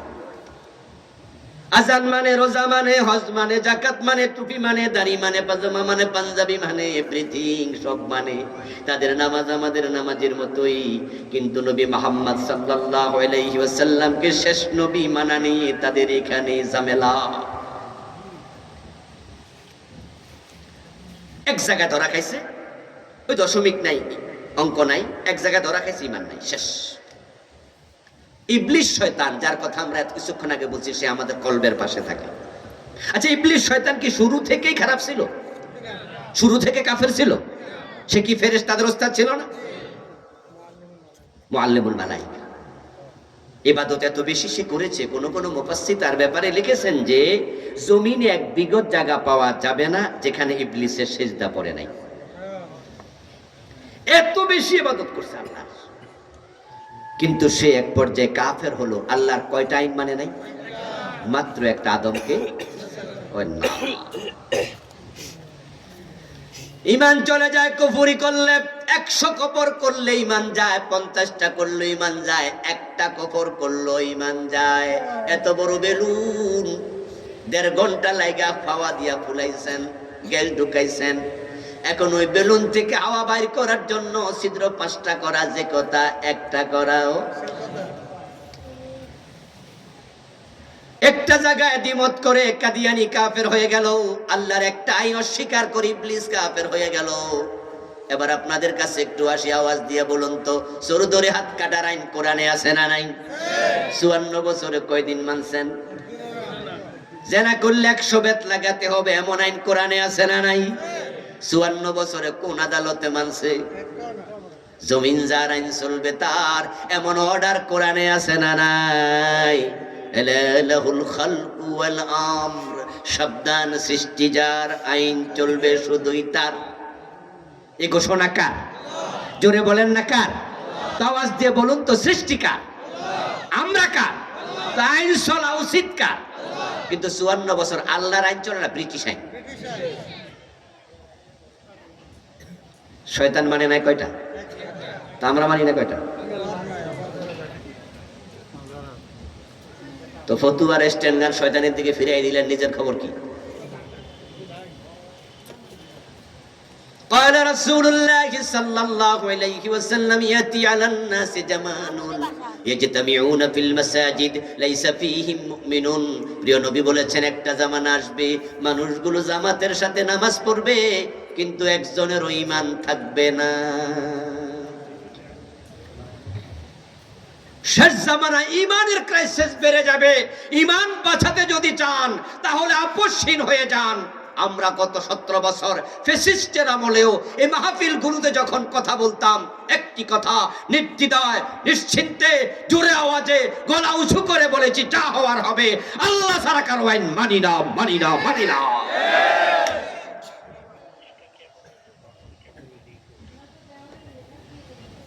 আপনি আর আমি যে কয়জন এখানে আছি, আমরা চিৎকার দিয়ে আল্লাহর আইনের পক্ষে ইয়েস বললে কি আল্লাহর আইন কায়েম হয়ে যাবে? এত সোজা। কিন্তু একটা জিনিস হবে, আপনি যদি বলেন যে আমি কাউকে মানি না, শুধু আল্লাহকে মানি, আপনার ঈমানটা বাঁচবে। কিন্তু আমি যদি আপনাকে বলি যে চোর ধরে হাত কাটার আইন হোক, আপনি কি চান? আপনি বললেন যে ভাই এগুলো রাজনৈতিক দরকার নাই, এসব আমার লাগে না, তাহলে বোঝা গেল আপনি এই আয়াতের সাথে এখন একমত হতে পারেন নাই। আপনাকে যদি আমি বলি যে দেশে সুদ বন্ধ হয়ে যাক, রাষ্ট্রীয় আইন হোক, আপনি কি চান? আপনি সাথে সাথে বললেন যে ভাই এসব বাদ দেন তো, অর্থনীতি বড় কঠিন জিনিস, সুদ না যদি না চলে, রাষ্ট্রে যদি সুদ না চলে, আমি না হয় না খাইলাম, আপনি না হয় না খাইলেন, কিন্তু রাষ্ট্রীয়ভাবে সুদ বন্ধ করা, তাহলে IMF ঋণ দেবে না, বিশ্ব ব্যাংক ঋণ দেবে না, ADB ঋণ দেবে না, রাস্তাঘাটের উন্নতি হবে না, তাহলে বোঝা গেল ঘুরাইয়া ফিরাইয়া সুদের পক্ষে। যখনই আপনাকে বললাম যে আল্লাহর আইনে দেশ চলুক, তখন আপনি বললেন 72-এর সংবিধান, তাহলে কি হবে? কিছু লোক 72-এর সংবিধান কয়ে দেওয়ানা হয়ে যায়, এমন কিছু জালেম আছে কিনা যে সংবিধানে বিসমিল্লাহটা পর্যন্ত ছিল না? 71-এ দেশ স্বাধীন হয়, 72-তে সংবিধান লেখা হয়। আরে 72-তে সংবিধান যখন লেখে, এই সংবিধান লেখার যে কমিটি, এটার প্রধান ডক্টর কামাল, হে এখনো পয়সা আছে, হে কি হিন্দু ছেলে? কিন্তু বিসমিল্লাহ কই? বিসমিল্লাহর সাথে বলে দুশ্মনী। শহীদ প্রেসিডেন্ট জিয়াউর রহমান রাহিমাহুল্লাহ, তার জন্য আমরা দোয়া করি আল্লাহ তার কবরকে জান্নাতের টুকরা বানাও। উনি বিসমিল্লাহ সংযোজন করে বুঝাইছে তিনি ডানপন্থী, তিনি ইসলামের পক্ষের লোক। এই জন্য এবার তো আমি বলি আমাদের হাতে এবার দেশ। জুলাই বিপ্লবের পরে রামেরা পালাইছে, বামেরা পালাইছে, হাসানুল হক ইনু, রাশেদ খান মেনন, এই সবগুলো বাম এখন জেলখানায়, কিছু পালাই আছে, তাদের আশ্রয় প্রশ্রয় দাতা তারাও পালাইছে। এখন আমরা ডানপন্থীদের হাতে বাংলাদেশ, আমরা চাইলে এবারই কোরআন সংসদে ঢুকে যাবে। আমরা চাইতে হবে। ইন্নাল্লাহা লা ইউগাইয়িরু মা বিকাউমিন হাত্তা ইউগাইয়িরু মা বিআনফুসিহিম। ওই জাতির ভাগ্য আল্লাহ পরিবর্তন করে না যে জাতি নিজের ভাগ্য পরিবর্তনের চেষ্টা করে না। আমার বন্ধু কুফরি, এই বইতে 56টা কুফরি লিখেছি। কত কথা আছে কুফরি, দিয়ে একটা উদাহরণ দেই, বুঝবেন, বাকিগুলো জানবেন। মেয়ের বিয়ে সব ঠিক আছে, কিন্তু বিয়েটা ভেঙে গেছে। তো পাশের বাড়ির একজন জিজ্ঞাসা করতেছে, ভাইজান আপনার মায়ের নাকি বিয়ে ঠিক হয়েছিল, ছেলে নাকি ইঞ্জিনিয়ার শুনলাম, বুয়েট থেকে পাশ করা, ঢাকা ভারত বড় চাকরি করে, দেখতে শুনতে খুব হ্যান্ডসাম, কিন্তু বিয়ের খবর কি? উনি জবাব দেয়, ভাইজান সবই ঠিক হয়েছে, কিন্তু মেয়ে তো ছেলের পছন্দ করে নাই, কারণ ছেলের মুখে দাড়ি আছে। তাহলে প্রবলেমটা কি? কথা কয় না কেন রে কুমিল্লার ভাই? প্রবলেমটা কি? ওসে লম্বা সমস্যা, সার্টিফিকেটের সমস্যা, চাকরিতে সমস্যা, বেতনের সমস্যা, অপছন্দের জায়গা শুধু দাড়ি। যদি কেউ দাড়িকে অপছন্দ করে তার ইমান, দাড়ি না রাখলে ইমান যায় না, এটা সুন্নাত, কিন্তু অপছন্দ করলে ইমান থাকে না। কথা কি বুঝাইতে পারতেছি আমি? দাড়ি কেউ রাখে না, সে কাফের না, কিন্তু যেহেতু কেউ যদি বলে দাঁড়িয়ে আমার পছন্দ না, সে নবী মুহাম্মদ সাল্লাল্লাহু আলাইহি ওয়াসাল্লামের সুন্নাহকে ইনকার করেছে। নবীজির সাব্যস্ত সুন্নাহকে ইনকার করা কুফর। অথচ বাংলাদেশে শুধু দাড়ি থাকার কারণে চাকরি দেয় না এমন অফিস আছে না? না, এই অফিসার, তোমার ইমানের কি খবর? তুমি তো দাড়ির বিরুদ্ধে অবস্থান নিয়েছো।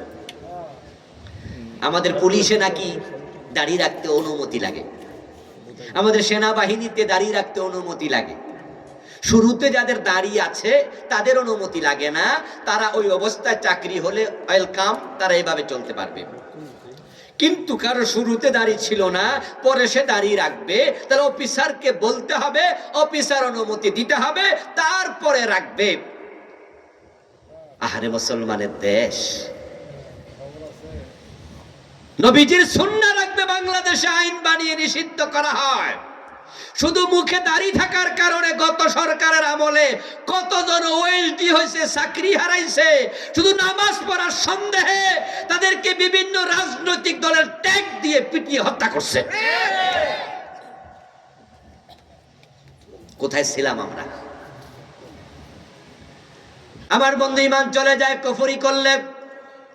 চা দোকানে বসে দুই দোস্ত ক্লাসমেট ছিল, এখন তারা বড় হয়েছে, বয়স 50-55, এলাকার নেতা, এলাকার বিচারক, এলাকার এখন সুন্দর মুরব্বীদের পর্যায়ের লোক। আসছে সামনে নির্বাচন, বলতেছে দোস্ত এবারের ভোটটা ইসলামের পক্ষে দিস। ওই দোস্ত হাসতে হাসতে কয়, তোর একটাই সমস্যা, সব জায়গায় ইসলাম খুঁজিস।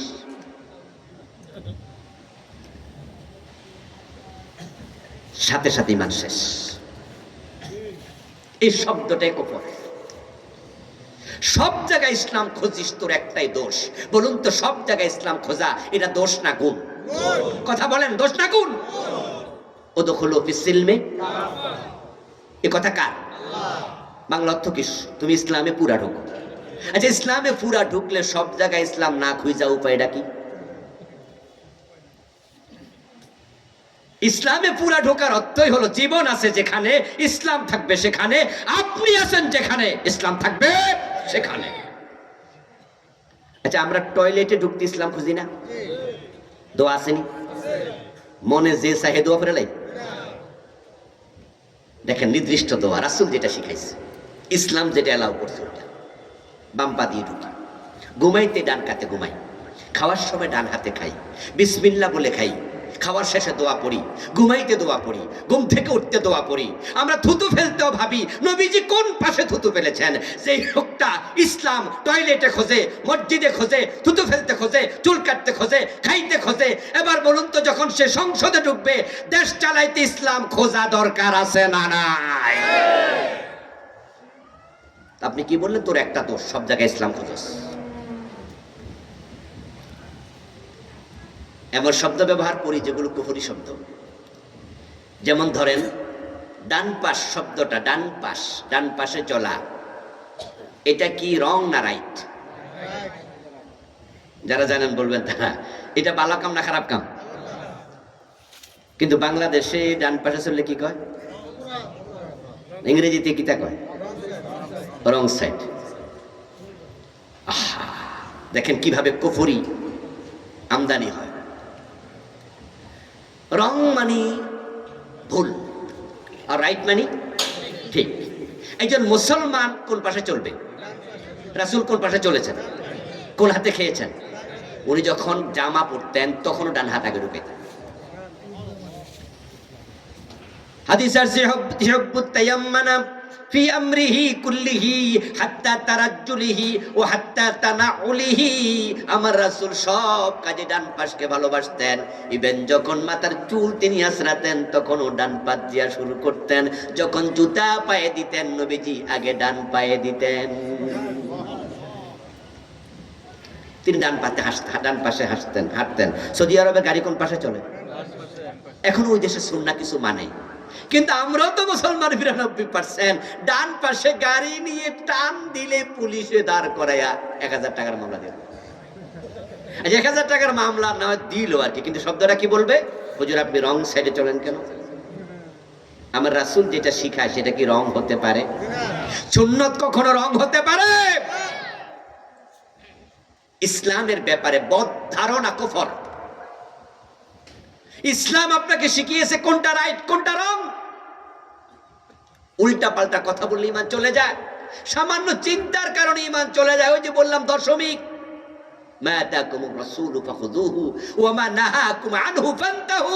রাসূল মুহাম্মদ যা ধরতে বলেছে ধরো, যা ছাড়তে বলেছে ছাড়ো। একজন লোক মদ খায় না,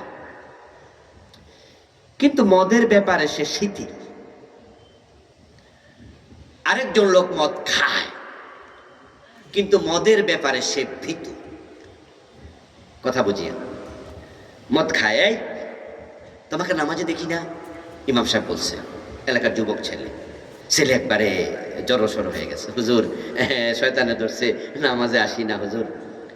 এই মিয়া, তোমার চেহারার দিকে তাকায় তো মনে হচ্ছে তুমি মনে হয় যেন কিছু খাও নাকি বাপ, কিছু খাও, চেহারা যে রোগ শুকিয়ে যাচ্ছে, কিছু খাও, ট্রাক কিছু ধরছো। ও ছেলে বলতেছে, হুজুর আসলে তো সঙ্গ দোষে নষ্ট হয়ে গেছি, হুজুর দোয়া করবেন আল্লাহ যেন আমাকে এখান থেকে ফিরাইয়া আনে। তাহলে সে মদের ব্যাপারে ভীত, শঙ্কিত, সেটা করছে এটা ঠিক না, সে বুঝছে। তাকে আমরা বলি সে ফাসেক, সে কবিরা গুনাহগার। ঠিক হুজুরের সাথে ওই ইয়াং ছেলের কথোপকথনের মাঝে পাশ দিয়ে হেঁটে যাচ্ছে মুরব্বী। তিনি হুজুরের সাথে ছেলের কথা শুনে ফেলছেন, শুনে তিনি বলতেছে, হুজুর রাখেন তো, ফুলাপান মানুষ এই বয়সে একটু একটু। এই যে কথা বলার লোক বাংলাদেশে আছে কিনা? এই বয়সে একটু একটু করে। সাথে সাথে হুজুর বললেন, কি বললেন মুরব্বী? তাহলে বোঝা গেল যৌবনকালে এই বয়সে আমনও কিছু খাইছেন।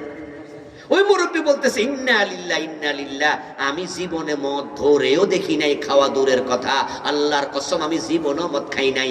আসলে মুরব্বীর কথা সত্য, কিন্তু তিনি যৌবনকালে মদ খাইলে মাইন্ড করে না। আমি খাই নাই, কি হয়েছে, পোলাপানে খাক, এ বয়সে একটু একটু খায়, এই চিন্তার কারণে তার ঈমান শেষ। যে মদ খাইলো ওই ফুলা কাফের হইল না, আর ওই বেটা মদ না খাইয়া কাফের হলো। তাহলে বুঝা গেল ঈমান হলো চিন্তা, চেতনা, কর্ম সবটার মিলানো নাম। এখন কুফরগুলো চেনা দরকার আছে কিনা? চিনবেন। আমি 56টা লিখেছি। 2 নাম্বার হলো শিরিক। বাংলাদেশে তো শিরকের বড় একটা ক্ষেত। মূলা খেতে যেমন মূলা পাওয়া যায়, টমেটো খেতে যেমন টমেটো পাওয়া যায়, আমার বাংলাদেশ আর ভারত আর পাকিস্তান আর ইরান, আফগানিস্তানের কিছু অঞ্চল সহ আমাদের বিশাল একটা জোন আছে যেখানে শিরকের অভাব নাই।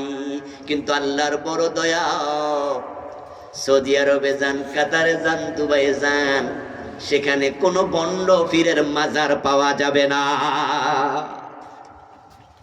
আরব বিশ্বকে আল্লাহ শিরক থেকে বাঁচিয়ে দিচ্ছে। ওখানে কোনো ভণ্ডামি নাই। আমাদের দেশের কেউ কেউ সৌদি আরবের খুব নফরত করে, বদনাম করে। হ্যাঁ, তাদের কিছু কিছু ভুল আছে যেগুলো আমরা বদনাম করি।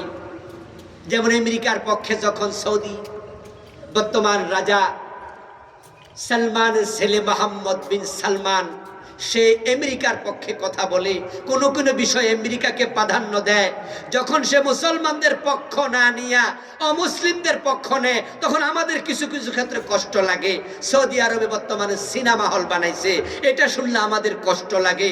সৌদি আরবে এখন মেয়েরা গাড়ি ড্রাইভ করে, পর্দা লাগে না। একজন নারী, আগে তারা হজে যেতে পারত না মাহারাম পুরুষ ছাড়া, এখন তারা আইন পাস করছে যে মাহারাম পুরুষ না হলেও চলবে। আগে সৌদি আরব আমরা যখন প্রথম দিকে গিয়েছি, আমি ফার্স্ট গিয়েছি 2005-এ, আজ থেকে 21-20 বছর আগে, তখন রাস্তায় কোনো মেয়েকে দেখিনি বেপর্দায় চলতে। কিন্তু আমি গত বছরও আপনার অনেক বেপর্দা মেয়ে দেখেছি। সবচেয়ে কষ্ট লেগেছে এই রমাদানের আগের রমাদানে, এই রমাদানও গিয়েছি আলহামদুলিল্লাহ। এর আগের রমাদানে আমি এসেছি মদিনা হয়ে বাংলাদেশে। আমি এয়ারপোর্টের ভিতরে রোজার দিনে দেখেছি একটা যুবতী মেয়ে, ওড়না নাই, বোরকা নাই, গেঞ্জি গায়ে, সে সেখানে ক্লিনারের কাজ করছে।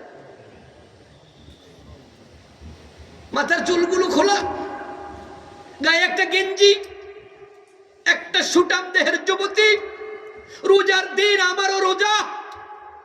তার বুকের অবস্থা কি, তার চেহারার অবস্থা কি, তাকাইলে তো রোজা অর্ধেক ভেঙে দেবে। কিন্তু কোন দেশে? সৌদি। কোন জায়গায়? মদিনা এয়ারপোর্ট, নবীজির কবর থেকে মাত্র কয়েক মাইল দূরে। আমরা এখানে কষ্ট প্রকাশ করি, আমরা বলি যে এগুলো ঠিক না।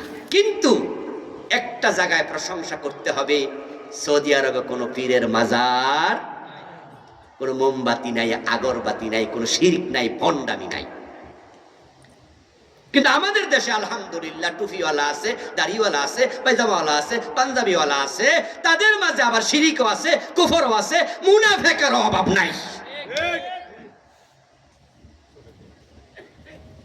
আসতেছে নির্বাচন, হাতের মাঝে মাইক নিয়ে দেখবেন কত নেতা মুশরিক হয়। অভাব নাই, হাতে মাইক নিয়ে নেতা বলে দেবে জনগণ সকল ক্ষমতার উৎস। নাউজুবিল্লাহ পড়েন। এমন স্লোগান বাংলাদেশে আছে কিনা? সকল ক্ষমতার উৎস কে?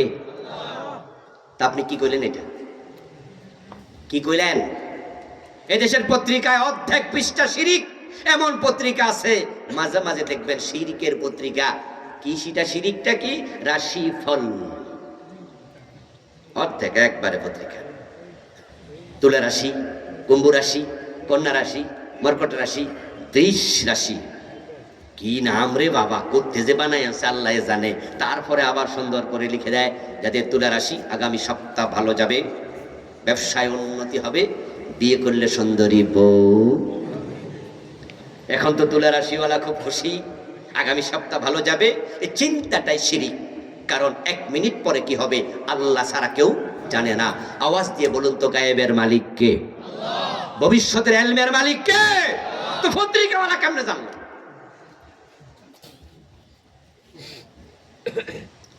কত হাজার যুবক, কত হাজার পাঠক এই পত্রিকা পড়ে পড়ে ইমান হারাচ্ছে।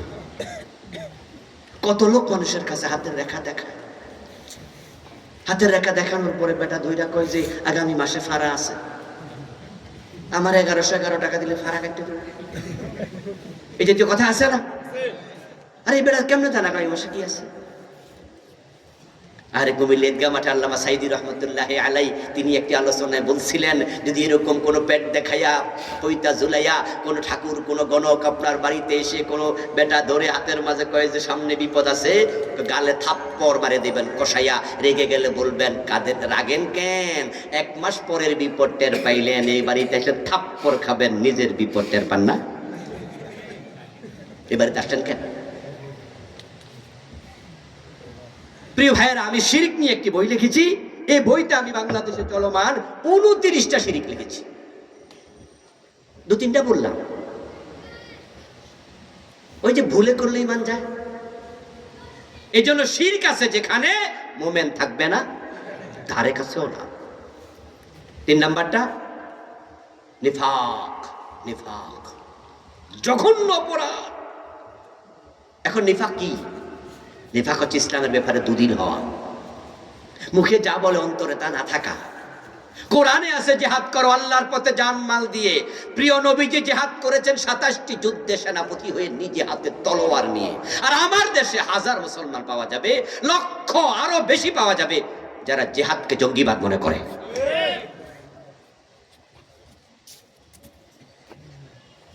ইযা উনজিলাত সূরাতুম মুহকামা وذكر فيها القتال رأيت الذين في قلوبهم مرض ينظرون إليك نظر المغشي عليه من الموت। আল্লাহ তাআলা বলেন, ও প্রিয় নবী, আপনার সামনে যারা বসে আছে সবাই কিন্তু মুমিন না। সাহাবাদের দলের ভিতরে 2-4টা মুনাফিকও বসে থাকতো। হে নবী, কে মুনাফিক কে মুমিন আপনি কেমনে চিনবেন? যখন আমি কোরআনে জিহাদের আয়াত নাজিল করি আর আপনি তেলাওয়াত করে শোনান, দেখবেন যাদের চেহারা কালো হয়ে গেছে এটাই মুনাফিক। জিহাদের কথা শোনার পরে দেখবেন যে কিছু লোক আছে, নারে তাকবীর আল্লাহু আকবার, মনে হয় যেন জিহাদ শুনে মজা লাগতেছে, জিহাদের প্রেরণা অন্তরে আছে, জিহাদ করার প্রস্তুতি, অপেক্ষা করছে ইমাম মাহদী কবে আসবে, ঈসা আলাইহিস সালাম কবে আসমান থেকে নেমে জিহাদের জন্য ডাক দেবে আর দৌড় মারবে, প্রস্তুতি নিয়ে বসে আছে মনে হয় যেন। আবার কিছু লোক জিহাদের কথা শুনলে জঙ্গিবাদের গন্ধ খোঁজে, মনটা মরে যায়। আরে জিহাদের ওয়াজ কি দরকার? আপনি এমন পীর পাবেন, খতিব পাবেন, বক্তা পাবেন, আলেম পাবেন যারা নিজের জীবনে 30 বছরও জিহাদের ওয়াজ একদিনও করে নাই, মানে সাবজেক্টটাই করে না। ওগুলা মুনাফিক। আল্লাহর আইনের কথা বললে যারা মুখ ফিরিয়ে নেয়, আল্লাহ কোরআনে বলছে তারা মুনাফিক। আমি মুনাফিকের 28টা আলামত লিখছি। আপনারা তো শুনেছেন, কথা বললে মিথ্যা বলবে, আমানত দিলে খেয়ানত করবে, ওয়াদা দিলে খেলাপ করবে, এগুলো মুনাফিকের আলামত। এগুলো ছোট ছোট আলামত। এই 28টার মাঝে 3টা লিখেছি, কিন্তু বড় বড় আছে আরো 25টা। প্রিয় ভাইরা, যে 10 কারণে ঈমান চলে যায় তার মাঝে 3টা বললাম। 4 নাম্বার বলেছিলাম যে আল্লাহ এবং বান্দার মাঝখানে কাউকে মাধ্যম বানানো যাবে না। না, আমার কথা তো আল্লাহ শুনবে না, এই জন্য আল্লাহর কাছে নিজে দোয়া করে না, পিসাবরি দিয়ে করাইতে হবো, হুজুর দিয়ে করাইতে হবো, মনে হয় যেন আল্লাহর সাথে তার কোনো সম্পর্কই নাই। আর কোনো ব্যক্তি যদি মনে করে আল্লাহর সাথে সম্পর্কহীন, তার ঈমান। আল্লাহ আমাদের শিখায়, পাস করুনি পাস করব, তুমি আমারে ডাকো আমি তোমারে ডাকো, তুমি আমাকে স্মরণ করো আমি তোমাকে বলবো। إذا سألك عبادي عني فإني قريب أجيب دعوة الداعي إذا دعان।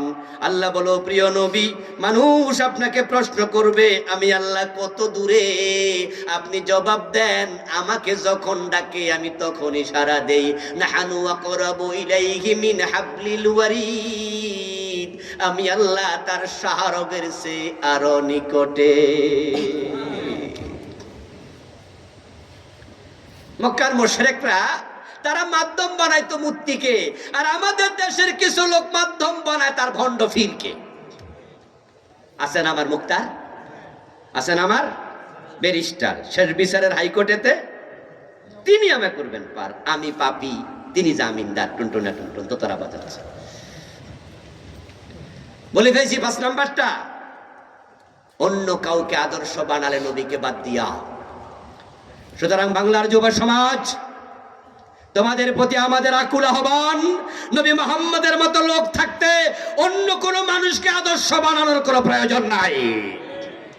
স্লোগান একটাই হবে, আমার নেতা তোমার নেতা বিশ্ব নবী মুস্তাফা। তিনি আমাদের একমাত্র আদর্শ, তিনি একমাত্র লিডার। আমরা তার অনুগামী, আমরা তার অনুসারী। ইসলামের কোন অঙ্গকে অপছন্দ করা কুফরি, ইসলাম নিয়ে ঠাট্টা বিদ্রোহ করা কুফরি, মুসলিমদের বিরুদ্ধে যুদ্ধ চলাকালে অবস্থান নেয়া কুফরি। সে যুদ্ধটা যদি মুসলিম আর কাফেরের মাঝে হয়, যেমন হয়েছিল ফিলিস্তিন আর ইসরায়েল, তখন ঈমান চলে যেত যদি কেউ ইসরায়েলের পক্ষ নিত। কারণ ফিলিস্তিনের মুসলমান মাইর খেয়েছে, তার জন্য আর কোনো কারণ নাই, কারণ শুধু একটা, তারা মুসলিম। মায়ানমার থেকে যে মানুষগুলো বাংলাদেশে পলায় আসছে, তাদের অপরাধ কি? তারা মুসলিম, তারা অপরাধী, তারা মুসলিম। এই জন্য যখন মুসলমান এবং কাফের দ্বন্দ্ব শুরু হয়, তখন কাফের পক্ষ নেয়ার অর্থই ইসলামের বিপক্ষে অবস্থান করা। এটা কুফর। কোন ব্যক্তি শরীয়তের প্রয়োজন নাই। ওই যে বলেছিলাম, যে বলছে ওই লেভেলে গেলে আর কি লাগে না, নামাজ কালাম। যদি আপনি এটা মনে করেন, তাহলে বোঝা গেল আল্লাহ কিছু মানুষ বানাইছে যাদের ইবাদত লাগে না, অথচ আল্লাহর বক্তব্য ছিল ওমা খালাকতুল জিন্না ওয়াল ইনসা ইল্লা লিয়াবুদুন। আমি মানুষ শুধু বানাইছি ইবাদতের জন্য। প্রিয় ভাইরা, এই বিষয়গুলো নজরে রাখেন। আল্লাহ তাআলা আমাদের সকলকে, যদি কুফর থাকে আমরা চিনব, শিরিক থাকে চিনব, নিফাক থাকে চিনব, মৌলিকভাবে এই তিনটার ব্যাপারে সতর্ক বেশি হব। কোথাও লিকেজ থাকলে তাওবা করে আবার সে আব্দুল্লাহ ইবনে আবি হারসের মতো আমরা নতুন করে ঈমান আনবো। কালা রাসূলুল্লাহ সাল্লাল্লাহু আলাইহি ওয়াসাল্লাম, জাদ্দিদু ঈমানাকুম বিকাউলি লা ইলাহা ইল্লাল্লাহ। তোমরা কালেমা পড়ে ঈমানকে আবার নবায়ন করো। আল্লাহ তাআলা আমাদের সকলকে ঈমানি মৃত্যু, ঈমানি জিন্দেগি দান করুন। সকলে বলি আমিন। হাযা মা ইনদি ওয়াল ইলমু ইনদাল্লাহ আলাইহি তাওয়াক্কালতু ওয়া ইলাইহি উনীব। প্রিয় ভাইরা, আমরা সংক্ষেপে একটু দোয়া করে বিদায় নিতে চাই। উঠবেন না? স্টেজের বাহিরে প্যান্ডেলের সাথে আমার কালো গাড়িটা আছে, সেখানে আমার লেখা বইগুলো আছে। মোট 8টি বই লিখেছি। নবীজির জীবনের উপরে গত বছর একটি লিখেছি, আলহামদুলিল্লাহ। পরিবারের উপরে লিখেছি, মেরাজের উপরে, সালাতের উপরে। যারা শিক্ষিত মানুষ তারা নেবেন। শিরকের বইটা, কুফরির বইটা নিয়ে অন্যকে বিলি করবেন, নিজে পড়ে আরেকজনকে জানাবেন। নিজের বোনেরা, ভাইয়েরা, আত্মীয় স্বজনকে কুফর শিরক থেকে বাঁচানোর জন্য চেষ্টা করবেন। আল্লাহ তৌফিক দান করুন, বলি আমিন। আলহামদুলিল্লাহি রাব্বিল আলামিন, ওয়াসসালাতু ওয়াসসালামু আলা নাবিয়িনা মুহাম্মাদিন ওয়া আলিহি ওয়া আসহাবিহি আজমাইন। রব্বানা যালামনা আনফুসানা وإن لم تغفر لنا وترحمنا لنكونن من الخاسرين. ربنا آتنا في الدنيا حسنة وفي الآخرة حسنة وقنا عذاب النار. رب ارحمهما كما ربياني صغيرا. আয় রব্বুল আলামিন, আজকের মাহফিল তুমি কবুল করো। আমাদের জীবনের গুনাহগুলো মাফ করে দাও। ইয়া আল্লাহ, আমাদের কারো মা নাই, কারো বাবা নাই, আপনজন প্রিয়জন কবরে, সকলের কবরকে জান্নাতের টুকরা বানায়া দাও। ইয়া আল্লাহ, এই মাহফিল করার জন্য যারা টাকা দিলেন, পয়সা দিলেন, বুদ্ধি দিলেন, পরামর্শ দিলেন, ইয়া আল্লাহ, মাহফিলের জমিনটা ব্যবহার করার জন্য অনুমতি দিলেন, তাদের আপনজনদের কবরে হাদিয়া পৌঁছায়া দাও। আয় রব্বুল আলামিন, এই মাহফিলে যারা সহযোগিতা করেছেন সকলের তুমি হায়াতে, জীবিকায় বারাকা দিয়ে দাও। আমরা যারা অসুস্থ আছি আমাদেরকে সুস্থ করে দাও। এই মাহফিলকে আমাদের হেদায়াতের ওসিলা বানায়া দাও। ইয়া আল্লাহ, জনাব ফুল মিয়া নামে একজন অসুস্থ, তাকে তুমি পরিপূর্ণ শেফা দিয়ে দাও। আয় রব্বুল আলামিন, এই মাদ্রাসা, ইয়া আল্লাহ, এখানে কয়েক বছর যাবত চলছে। রব্বুল আলামিন, এই মাদ্রাসাকে তুমি হেদায়াতের মার্কাজ বানায়া দাও। এই মাদ্রাসা থেকে হাজার হাজার আলেম, হাজার হাজার দায়ী তামাম দুনিয়া তুমি ছড়ায়া দাও। ইয়া আল্লাহ, আজকে আমরা 5 জন ছাত্রকে পাগড়ি দিলাম, তারা হিফজ শেষ করেছে। রব্বুল আলামিন, তাদেরকে বড় বড় আলেম হিসাবে কবুল করে নাও। মহানগর দারুস সুন্নাহ মডেল মাদ্রাসার প্রতিষ্ঠাতা প্রিয় ভাই কামাল, ইয়া আল্লাহ, অনেক দূরে অবস্থান করছে আমেরিকা, তাকে নিরাপদে সেখানে থাকার তৌফিক দাও, তার পরিবার সন্তান সকলকে রহমতের চাদর দিয়ে আবৃত করে দাও। ইয়া আল্লাহ আমাদের মনের ন্যাক আশাগুলো পূর্ণ করে দাও। এই মাদ্রাসার শিক্ষক, প্রিন্সিপাল, ভাইস প্রিন্সিপাল, শিক্ষক শিক্ষিকা, ছাত্র ছাত্রী, ইয়া আল্লাহ সকলকে দ্বীনের জন্য কবুল করে নাও। মাদ্রাসার প্রতি এলাকাবাসীর অন্তর তুমি ঝুঁকাইয়া দাও। আমাদেরকে আলেমের বাবা হওয়ার তৌফিক দাও, হাফেজের বাবা হওয়ার তৌফিক দাও, আলেমের দাদা নানা হওয়ার তৌফিক দাও। ইয়া আল্লাহ ঘরে ঘরে আলেম দাও, নিজের এমন একটা সন্তান দাও ইয়া আল্লাহ যে আমাদের মৃত্যুর পরে জানাজার নামাজের ইমামতি করবে। রব্বুল আলামিন বাংলার জমিনটাকে কোরআনের জন্য কবুল করে নাও। এই জমিন কোরআন দিয়ে চলছে দেখার বড় শখ। হে আল্লাহ তোমার ইসলাম কত সুন্দর দেখার বড় শখ। হে আল্লাহ কোরআনের আইনের কথা বলছি বছরের পর বছর। আল্লামা সাইদি রাহিমাহুল্লাহ বলতে বলতে শাহাদাত বরণ করলেন, চলে গেলেন। রব্বুল আলামিন ইয়া আল্লাহ আমরা একটাবার দেখতে চাই কোরআন দিয়ে দেশ চলছে, সেই তৌফিক বাংলাদেশি মানুষকে দান করে দাও। সুবহান রাব্বিকা রাব্বিল ইজ্জাতি আম্মা ইয়াসিফুন ওয়া সালামুন আলাল মুরসালিন ওয়ালহামদুলিল্লাহি রাব্বিল আলামিন। ওয়াসসালামু আলাইকুম ওয়া রাহমাতুল্লাহ। সুবহানাকাল্লাহুম্মা ওয়া বিহামদিক আশহাদু আন লা ইলাহা ইল্লা আনতা আস্তাগফিরুকা ওয়া আতুবু ইলাইক। আল্লাহ হাফেজ।